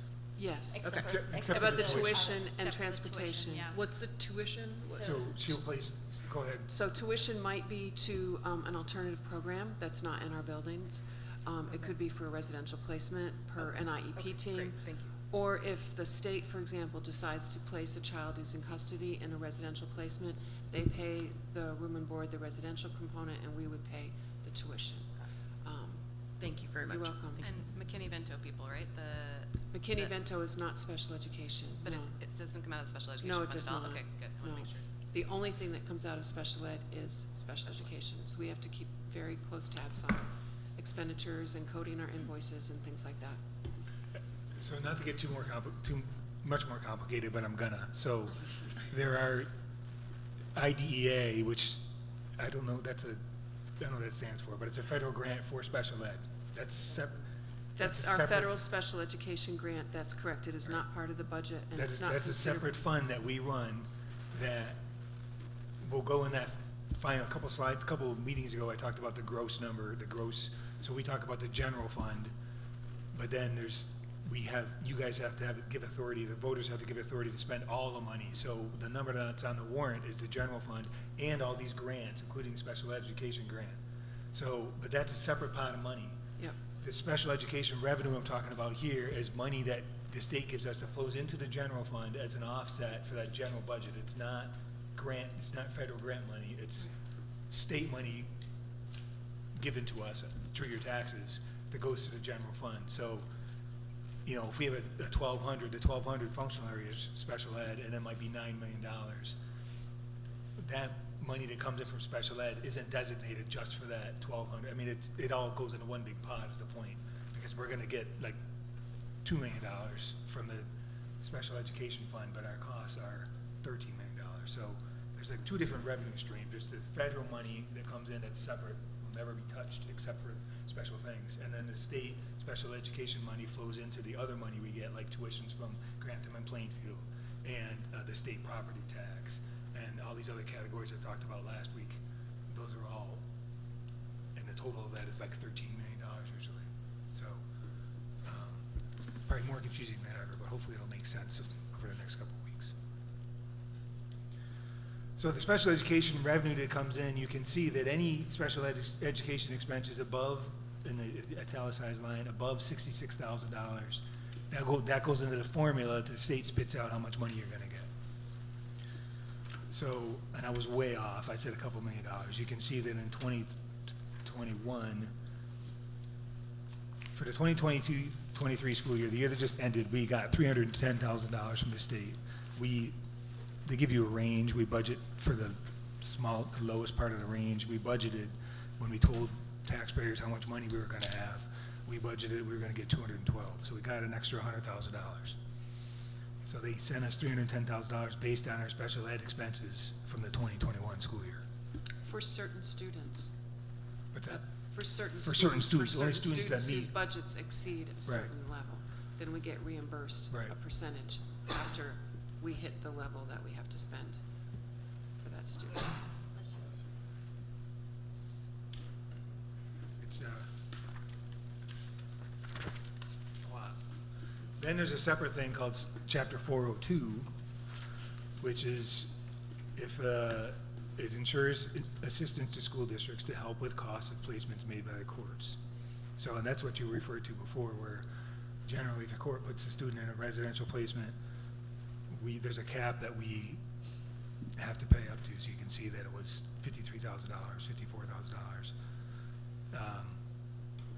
So we pay all educational costs up to the cap, and then everything else gets paid by the state. Right. So all those things are all behind the scenes between Karen and her staff and me and my staff, and hopefully we get it right and tell you a number. Maybe we need to simplify that slide in the future. It seems confusing. Yes. Yes. Good idea. Any questions, other additional questions for Tim? Okay, we are going to take a 5-minute break. We're going to come back here at 8:22. Go. That's 4 minutes. That's 4 minutes. 8:23. I'm looking at the clock, not this.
DDECIA update.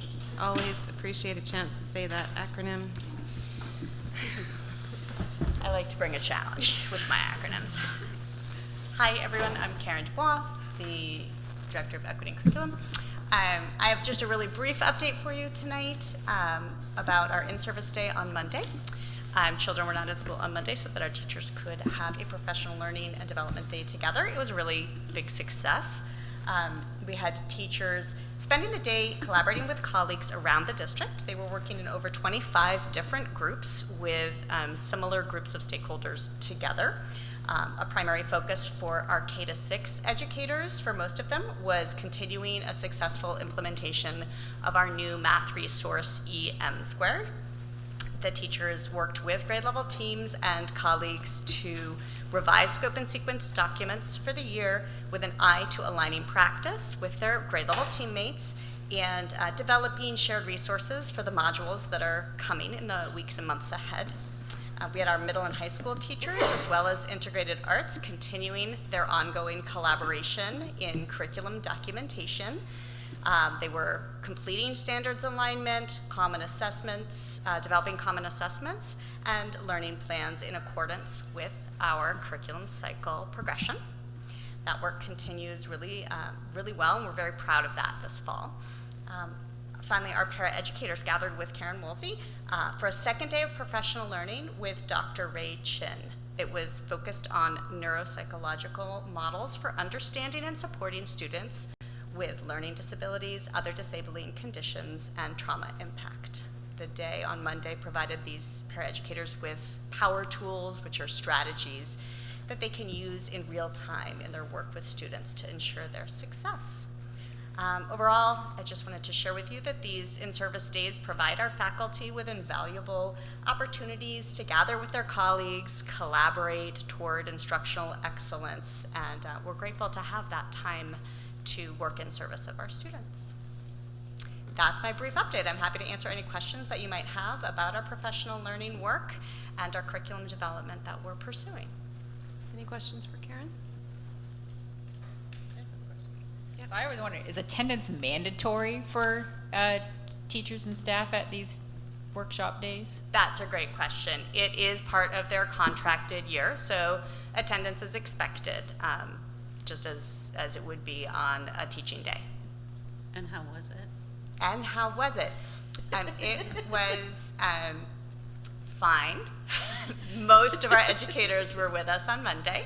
It fluctuated somewhat by cohort group, and we're taking a look at that to try to see what we can learn about those attendance patterns. And if they, just out of curiosity, if they don't come for the PD day, do they have to use one of their personal days?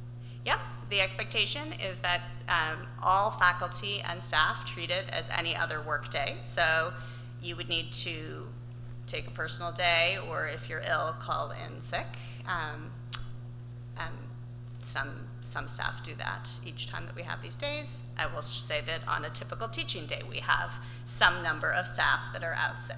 So, but we are taking a careful look at that. Okay. Any other questions for Karen? Thank you so much.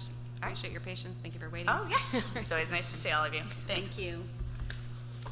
Okay, on to unfinished business, the delegate assembly update. Tia. All right, so we had the delegate assembly. NJ came with me as my alternate. Correct me if I'm wrong, MJ, all of the continuing resolutions, they all passed, right? There's no, okay. All right, so in terms of the the new proposed resolutions, so we had discussed the one from Oyster River about the opposing any policy affecting curriculum that enables parents, guardians, or other individuals or organizations to circumvent already extant local school board review policies and exposes teachers to civil suits and sanctions at the state level. And the NHSBA had chosen not to support it. Oyster River was able to speak with people at the NHSBA and were able to propose an updated amendment or resolution for that, which states NHSBA opposes any legislation that divests local school boards of original jurisdiction relative to complaints about local curriculum, instruction, and instructional resources such as books, library materials, and other instructional resources. Further, NHSBA opposes any legislation that subjects school district staff to civil lawsuits and sanctions relative to curriculum and instruction. And that passed. That amendment was adopted and did pass. All right, so moving on, do you want me to just kind of give a little bit of an update and just say which ones passed? Okay. Do you want me to read out the resolutions? Okay, because that will take forever.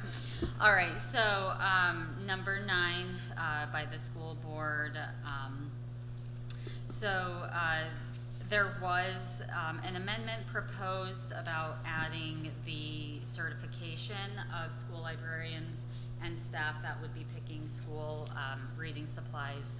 That amendment failed, but the proposed alternate did pass. And then the 10th one from the Raymond School Board did not pass. That included the estimate of food service costs. Number 11 from Monadnock, the alternate did pass. We had supported the alternate, and that did. 12 through Monadnock, the alternate that the NHSBA did support, that passed as well. Number 13, in regards to supporting legislation that creates flexibility for town moderators, that was approved. 14 through the Manchester School Board, that was also approved. The NHSBA supported it. It was approved. Number 15 through the Manchester School Board, the NHSBA supported alternative language, and the alternative language was approved. Number 16, Manchester School Board, the NHSBA did not support it, and it did not pass. So that was regarding the sustainability incentives and opportunities, and that did not pass. Number 17, by the Manchester School Board. So this was something NHSBA supported alternative language, and every single one of those alternative resolutions got split up into 3, and they did pass. And then the okay. So, and then, yes, so then the NHSBA recommends deleting, removing the following resolution. We abstained, I think, from that one because of the whole issues with the leaving, and it was removed, which was what NHSBA had asked. That passed. The very last one, number 19, which was submitted by the Concord School Board, was off the table, and it will be presented next year. Any questions? Then there's the dues thing at the end of the month. Oh, yes, and from Hanover Dresden School Board, is that what you're talking about? No, I think it's the orange sheet. They were changing how they were going to structure their membership dues. Yes, I forgot about that. Forgot Tim. Yes, Tim, you will probably want to know about this. This passed with some amendments. So the local school board membership rates, it has to do with that. Did you get something about that, Tim, from them? Okay. First of hearing. What do you want? I don't want to just read it and keep everybody here. But so basically the big thing here is no board dues will increase by more than 10% from one year to the other. All board members will receive the same basic services regardless of dues paid. No member board will pay less than their previous year's dues. This is about And it's the rate going, they said they need to raise their rates because they haven't raised them in like 10 years or something. Yeah. But the base rate going forward is going to be what you're paying this year based on your percentage, and then they'll start raising off of that. by increments, and they will give you notice. But the proposed bylaw change, which did pass, was as of October 14th, 2023, so it's already passed. Dues shall be set at the rate for fiscal year 2024, and they will provide notice those to school boards by November 1 if dues will increase for the following year. So November 1st, you might get a notification.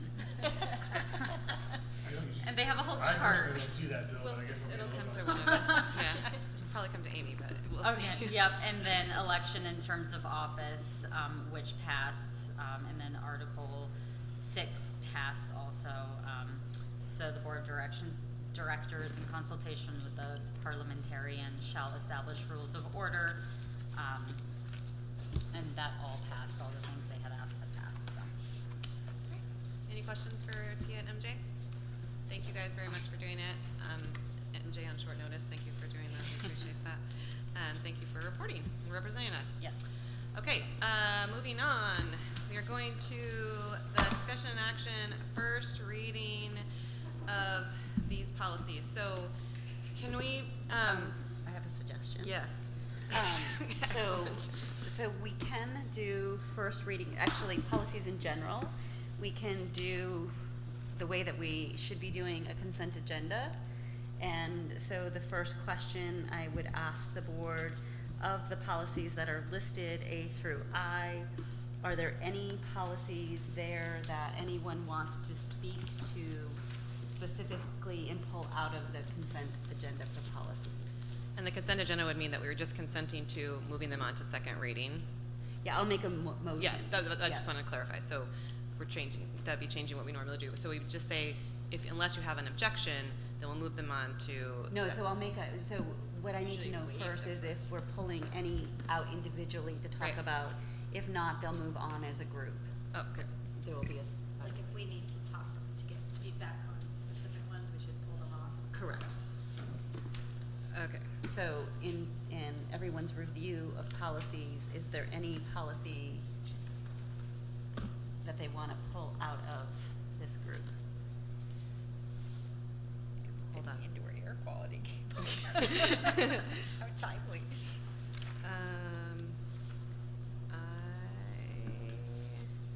I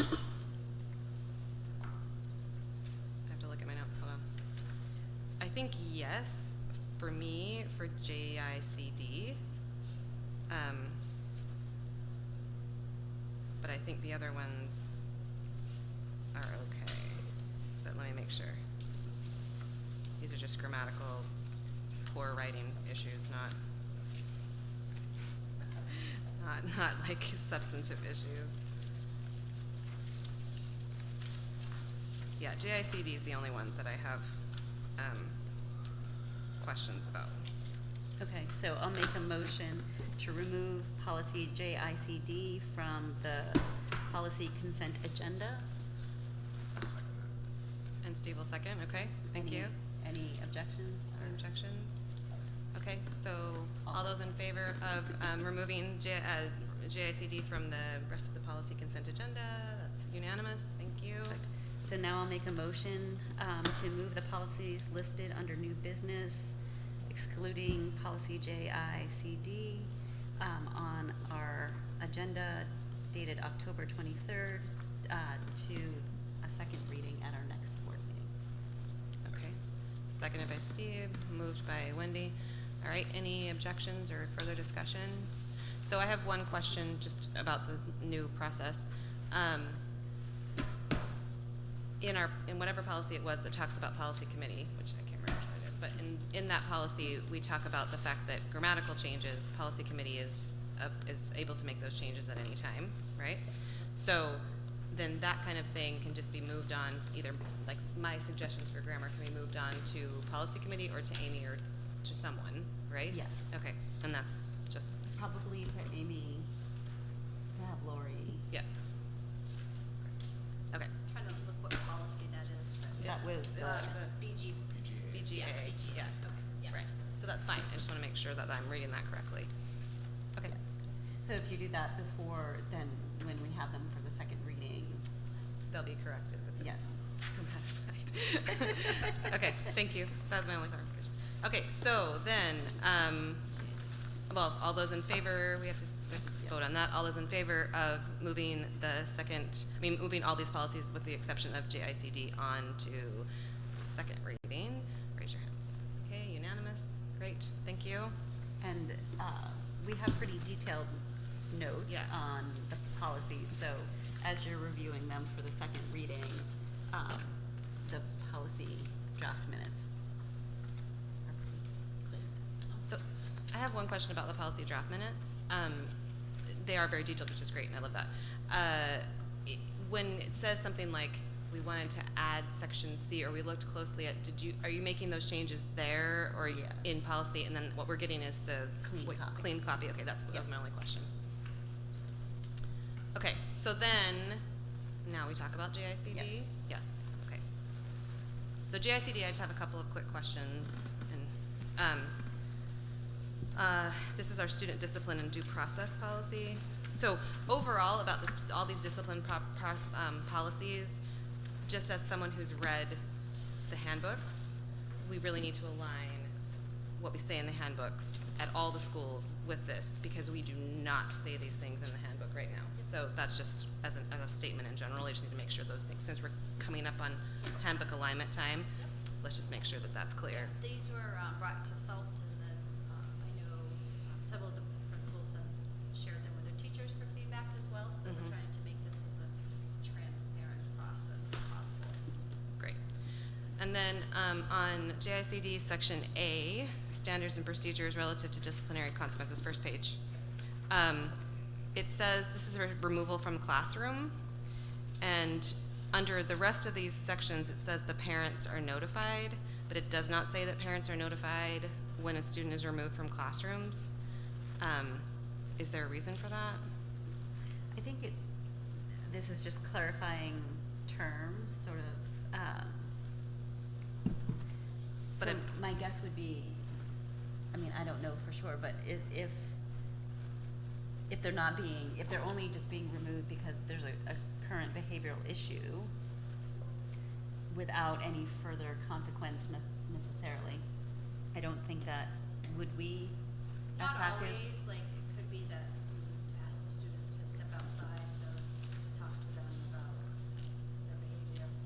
That would be a removal from the classroom, but then might necessarily not be able to follow. Okay. That was just my question. And also under that same section 1, removal from classroom, the last sentence says detentions are not appealable. I think that is actually removals are not appealable, because detention is number 3. So I think that's not what they mean. I think it's supposed to say removals are not appealable, because later on it says restrictions are not appealable, detentions are not appealable, et cetera, et cetera. And then on page 3, 6B, Long-term suspension. yeah, long-term suspension. The second paragraph under B, I don't even understand what it means.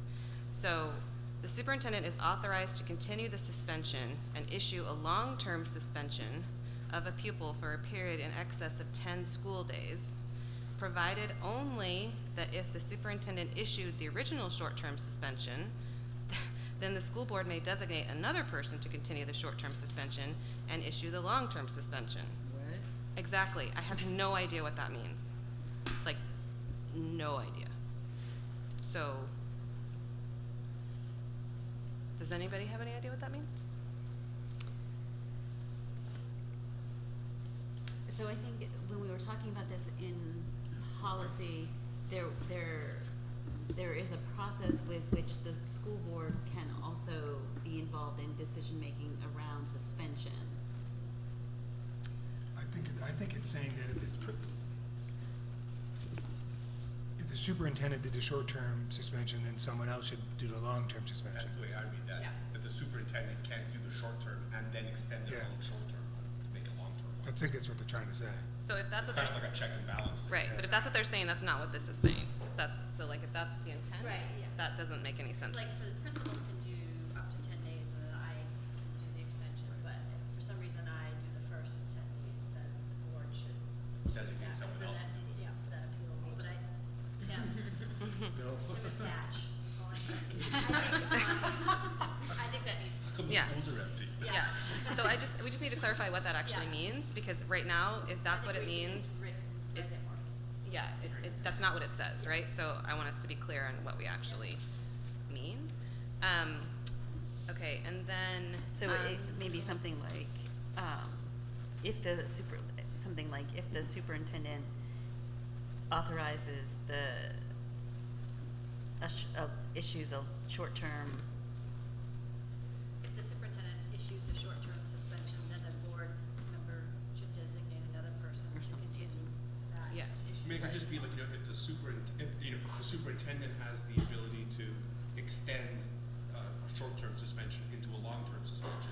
However, if the superintendent was the one who initiated the original suspension, the board board must should. designate someone else to do the extension. Right. You can get that. Yeah. That makes sense. Why? I mean, I understand Because you that. can't, if when I'm guessing, they're trying to stop, if there's only one person who's continually like extending suspensions, that could be a problem. Checks and balances. Checks and But, balances. I mean, why wouldn't we just say something like, come to the board? Why would we designate an entirely other person? Because you can't have a full board too, because. We have then- to stay. Yeah, we have to stay neutral to the process. Oh, okay, right, fair. Could be Good. appeals. That's a good reason. Yes. Excellent. Okay. And then page 4, and we're still under 6, but this is 6C. Yes, appeal. Speaking of a long-term suspension. Very last sentence of the first paragraph. The board shall hold a hearing on the appeal, but will rely upon the record of the decision being appealed from. What now?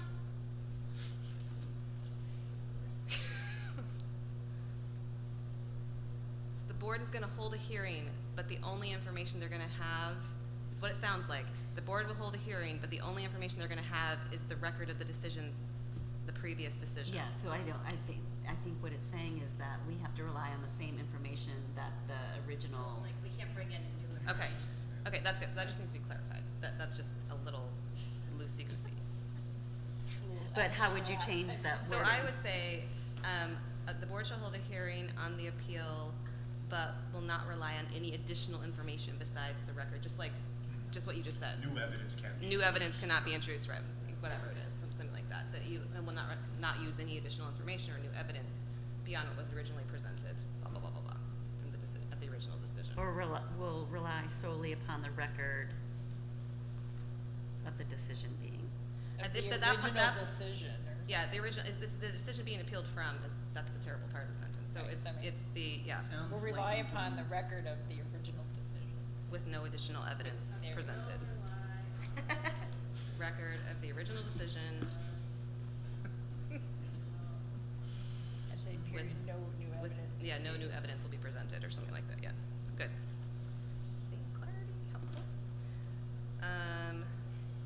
Okay, and then F, that same page, reentry, meeting and intervention plans.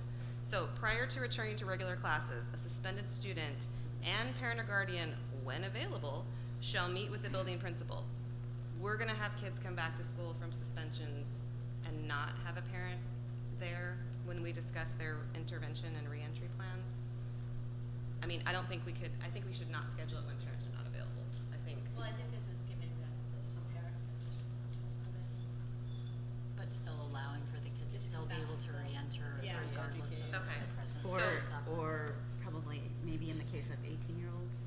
Yeah, or, yeah, just sometimes, or. That's fine, I mean, I think that's what was on that question. I think this is really important that parents are involved in this process. Right. Absolutely, I think we can Right. encourage that we would want parents to go in that, because it sounds it doesn't, but this is, that we can have the kid come back without Yeah. that parent coming. Yes, the way with the sort of parentheses when available, it makes it seem Yeah. like we'll do what we can, and as opposed to we want to involve parents Yeah. as much as possible, but we understand that they may not be available or whatever. There are situations in which they may not be available. Okay, I'm getting close. I'm almost done. So exciting, But everyone. are you fine with the way that the wording is currently? I mean, now, yes, it's fine. It's not bad. It's just not awesome. Yeah, exactly. Okay. Well, no kidding. 6, page 6, and we're on, I don't know what this is, B, I don't know what B it is. Yeah, modification or reinstatement after suspension or expulsion. So B3 on page 6. Firearms. Firearms, yay. And then is all that stuff about when we would excuse someone who had had a firearm. What are the explanations for this? And it says, if the student didn't intend to display the firearm to any other person while within the safe school zones, if the student was in the 5th grade or lower when the incident occurred. So these are the situations under which you could modify someone's expulsion for firearms. Yep. And it says if the student was in the 5th or lower grade when the incident occurred, we could modify a suspension for firearms. And I feel like for us in this district, I think we have to say 4th or lower grade, because it's going to be hard for us to say that we have a different policy for 5th graders in this building with regards to firearms than we do for 6th, 7th, and 8th graders in this building with regard to firearms. So if we change that language, we'll want to check with legal. Yeah, check with legal and state, because I don't know if that's a state or not. Yeah, but we have to check under that RSA. Right. But because I wonder if it's not related to the structure, it's related to the age and the emotional capacity for And it might be, and understanding. if it is, but that's, I mean, I'd be happy to know that, but I want to make sure that we say that, because if it isn't, then we need to make it correspond with what we've got with our schools, because we can't have a possibility of a 5th grader in this building being excused for something that the 6th grader wouldn't be. I think that's going to cause all kinds of problems that we don't necessarily need to have unless it's a state statute, in which case no one else will notice it but me, and it won't matter. I think because there are K-8 schools. Right. So That's fine. Yeah, We we can check. just check. And then the very last one I have for this is on page 7. D, the subcommittee of the board. So this is if they appeal, right? For purposes of sections B6 and B7 of this policy, board or school board may either be a quorum of the full board or a subcommittee of the board duly authorized by the board. So we don't authorize any of our subcommittees to act fully on behalf of the board because they don't have a quorum. Okay. So I don't know that So we would just have to say it will be a quorum of the full board. I think we have to get rid of that because we don't allow anybody else to do that, and I don't know why we would. So we would just get rid of the whole Just section. just period after full board. But why would we? But why it's- wouldn't we just get rid of subcommittee of the board, the whole? Wait, before we start doing that. If we don't have We subcommittee. could do that. Yeah, we could do rid of the whole thing, but it just depends on. So again, I think that what's tricky about some of these that are priority or required by law, we'd want to first find out, because some of it may be that it's really intimidating if we're talking with parents and stuff like that to have the whole, if they're coming in front of the entire board, that might. Yeah, but that goes against our other policy. Like we don't authorize any subcommittees to act on behalf of the board. So we couldn't But I don't think Well, there's it's an anything either that- or though, so Right, then but- we don't, so why would obviously we? it would have to be the full board in our. So we wouldn't need to include this section at all. That's what I'm saying. Like either we don't do it because we don't do it in other things, or if it's or we have to change our other policy that we allow subcommittees to act on behalf of the full board, which we don't right now. Yeah, but we're not committing our board to a financial decision or a policy decision. We're just acting as a hearing, kind of. I understand. I just don't think that the way our policy is written, it specifies what all of our committees can do. So education can't do this either, right? That's not a policy. This is not a policy or a financial thing, but education can't act on behalf of the full board because it's a committee. Well, I don't think, but I think, the way I kind of interpret this is it would be the full board would designate a specific hearing subcommittee. It's not a standing committee, so you could take action in a board meeting and say, we authorize board member A, B, and C to be on the subcommittee for the student hearing next week. We could, we'd have to say that, right? Because, I don't know that we've never done that before. We don't have a policy anywhere else saying that we would do that. This is the first and only place that we mention this in any of our policies. Well, if you think about the NHSBA delegate, we authorize those two delegates to go and make decisions But they're on not, behalf of the board. Right, but they're not binding decisions to this board. They're binding decisions to NHSBA. They're not binding decisions to this school district. Right. Or the superintendent. But it's an example where we have delegated decision-making authority to a subgroup of the board. Because I'm just not really bothered by it because it's an or statement. I mean, I think it just seems to me like if we don't want to do that because we think it's not in alignment with our policies, we just wouldn't do it. I guess. Yeah, but I don't like us, which we have in other instances as well. My quibble here is that I don't like us to have policies that contradict each other. So if we have a policy that says we don't do this, and then we have a part of another policy that says we could, why would we do that? That's my concern. I think to Wendy's point though, I mean, I would hope if we get to the point of an expulsion hearing, we could do at least the quorum because it really is an emotional, traumatic experience for that student and parent. I've been in a lot of them, and it's really difficult. And I can't imagine having to do with a board of 9. Like Manchester, it was a committee, and they have a conduct committee, and they did the hearings, and they also did student discipline. It was just another regular committee. And when they made a decision, did that decision have to be ratified by the full board? Or No. Well, and this, That they had the expulsion. Right. I mean, in this, it's not saying that the subcommittee isn't a quorum of the board, right? It's just saying a subcommittee. Well, it may either be a quorum of the full board or a subcommittee. I mean, that implies the subcommittee is not a quorum.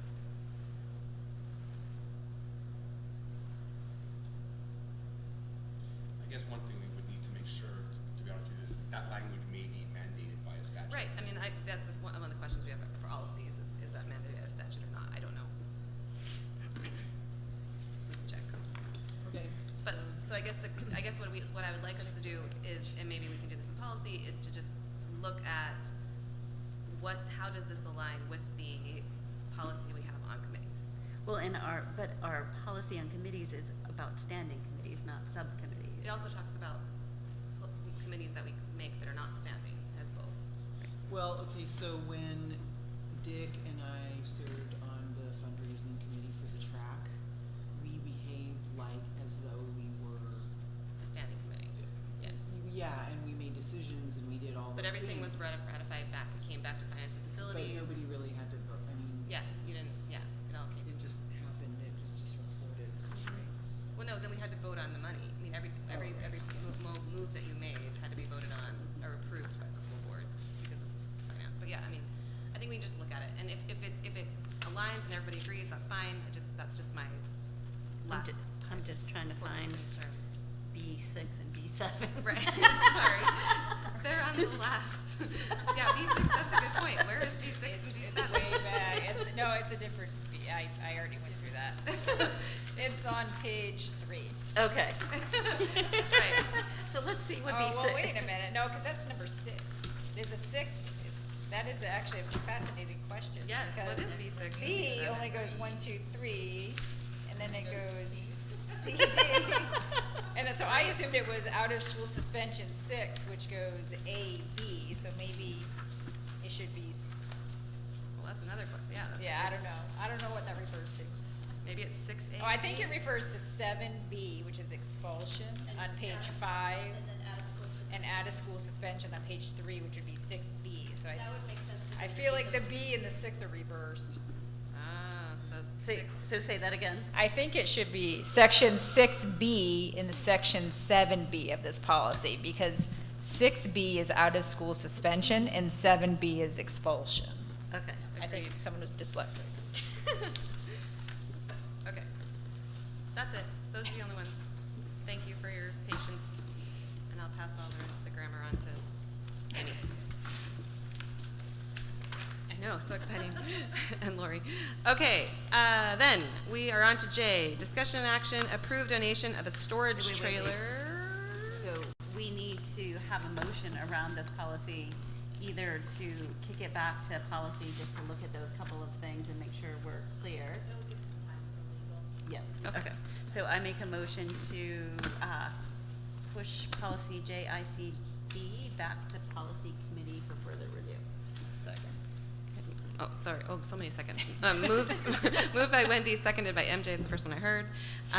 All those in favor? Unanimous, thank you. All right, next discussion and action. J, approve the donation of a storage trailer valued at $2,765 from the American Legion number 22 for the high school. Do we have any additional information on this? It's going to be used for baseball teams and their equipment. Where's it gonna go? Yes, that was my question. Probably in the back where all the other storage we're- trailers. We also have one that the board approves for, to hold the pole vault pits and making a little spot behind the 3-bay back in the wood line. It's not ideal, but. It's gotta hold something. All right, well, we're very grateful to the American Legion for their donation. Can I get a motion to approve that donation? I'll make a motion to approve the donation of a storage trailer valued at $2,765 from the American Legion number 22 for Lebanon High School. Moved by MJ, seconded by Steven. Any additional discussion, questions? Thank you to the American Legion. Yes, thank you to the American Legion. All those in favor? Great, approved unanimously. Thank you. And last but not least, discussion and action approving the donation of $500 from the American Legion number 22 for the high school baseball turtle covering equipment. Turtle shell. For all those baseball fans, I hope you guys know what that is. But thank you to the Legion for the $500 donation for the baseball turtle shell. I don't know what one I is. don't know what What that is is, but turtle shell? I'm very grateful to them again. That's great. They're handling baseball. Yay. Does it cover home base? I Or would home assume it plate, must cover the the pitcher's whole mound, field. is it the pitcher's mound? That It might cover the looks pitcher's turtley. meal, That looks pitcher's turtley. mound. That makes sense because they're like, I don't know. Who knows? Yeah, pitcher's mound. I think so too. Okay, can I get a motion to approve this donation? I will make a motion to approve the donation of $500 from American Legion number 22 for the Lebanon High School baseball turtle covering equipment. Okay, moved by MJ, seconded by Mary. All those in favor? Okay, great. I'm gonna make a change that I already changed. Sorry. So we were supposed to have our discussion about board goals next. I think we're all a little bit tired, and we still have to go to a non-public. So I'm gonna propose that we just roll in one more meeting. And I've heard from almost everyone about the goals online, so that's helpful, and I've put in your changes and your suggestions already. You can refer back to the document. It's also in the packet for the public, and we'll come up with final decisions next meeting. Does that make sense to everyone? Is everyone in agreement with that? Yes? Okay, great. So I need a motion to go into non-public. Should we, do we need to extend, do you think? Not until we get to 9:30, actually. 3 hours is our. Should we just do the committee updates first? We Go can. through them? Let's do that. Let's do the committee updates first. All right, finance and facilities, you met on Thursday. Why, yes, we did. So we had a brief overview of the budget process from Tim and what it was looking like for the upcoming meetings for each of the schools in the SAU with the building reps. We had a construction update from Tim about the various projects going on at Hanover Street in the high school. Basically everything right now is going well. They're buttoning things up for winter, put some insulation and some of the different parts of the project, but it's all going well overall. And then we had a presentation / mini discussion with, I can't remember the person's name. Do you remember, Steve? From the Mountain Bike Association, the Upper Valley Mountain Bike Association, about a proposed parking lot improvement on some land that the school district owns off of Muskoma Street Extension. They have put a pavilion over there, but part of the parking lot would actually be on our land over there, and so they wanted to kind of start the conversation. Nothing has been decided. What we decided was there was a lot of history regarding that land because it was involved in a land swap when we made this building here. So we have asked Tim to go back to our attorneys to make sure that if we agree to let them make improvements to our right-of-way, that we're not opening the district up into any legal liability that is unanticipated.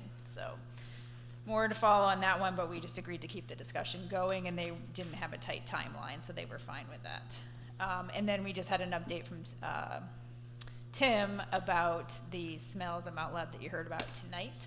And it sounds like things have progressed better since we had the meeting back then, because they were still waiting the air quality results at the meeting we had.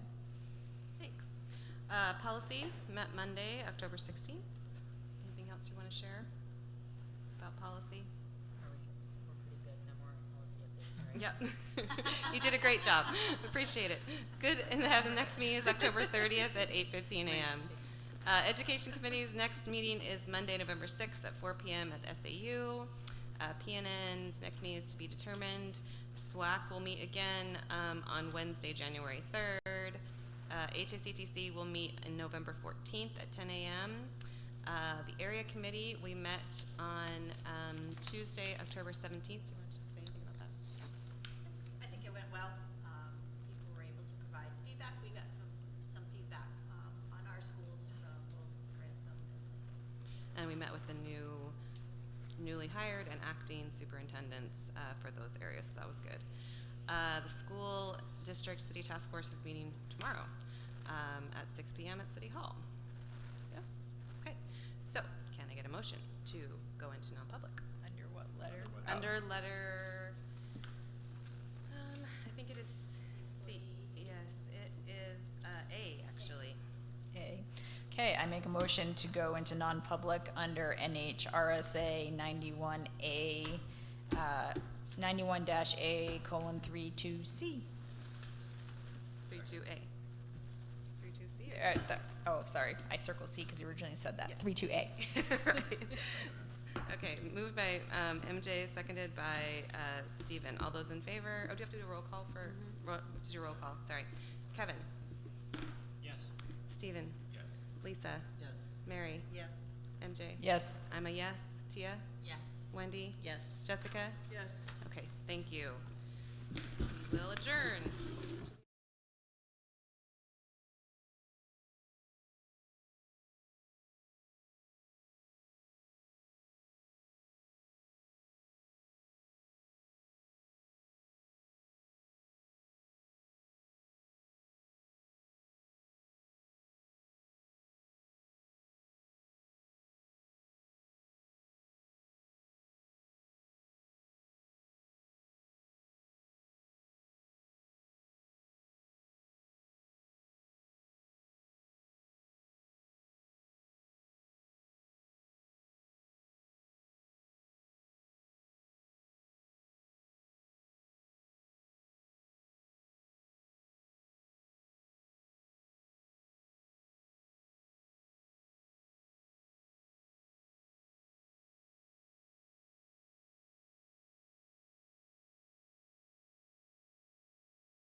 Sorry, motion to approve the non-public minutes from October 13th, 2023 as amended. I'll make a motion to approve the October 13th non-public minutes from, what did I say? Yeah. October 13th, 2023 as amended. Okay, moved by MJ, seconded by Steve. Any discussion? No? All right. All those in favor? So that's, yes, so that's, right, so that's, all those in favor is 8, and any opposed? No. Any abstentions? 1. All right. And now we need a motion to seal those minutes. I'll make a motion to seal the minutes from the October 13th, 2023 non-public meeting. Thank you. Moved by MJ, seconded by Steven. Any discussion? No? All right. All those in favor? Okay, that is unanimous. Okay, thank you. Any other future agenda items, board member recommendations, or questions? No? Important announcements. Going forward, the next school board meeting is Wednesday, November 8th, at which we will talk about goals here at the cafeteria, and can't get ready for it. The annual budget meeting is Saturday, November 18th at 8 a.m. in the LMS cafeteria. So, oh, it's in the cafeteria? yeah, it's Yeah, here. the deliberative sessions Deliberative usually sessions in there, in there, the but budget's always budget in meeting's here. here. You have a question, yes? So what are the ramifications if I'm gone? Or is there a Zoom? There is a Zoom. Okay. Yeah, we'll do a Zoom. Okay. You must watch don't the worry. play-by-play. All right. But will I participate or no? Yeah, Oh, yeah. okay. It'll be just like a regular, just be participating via Zoom. So Okay. Say, first, before we get another motion, I need to see if there's any additional public comment in the room. Any additional public comment online? No? All right, we're going to close public comment. And now, Stephen. I'd like to move that we adjourn the meeting and go home. Excellent. Can I get a second? I'll second. Okay, Mary seconded. All in favor? Unanimous. Thank you all very much. Appreciate it.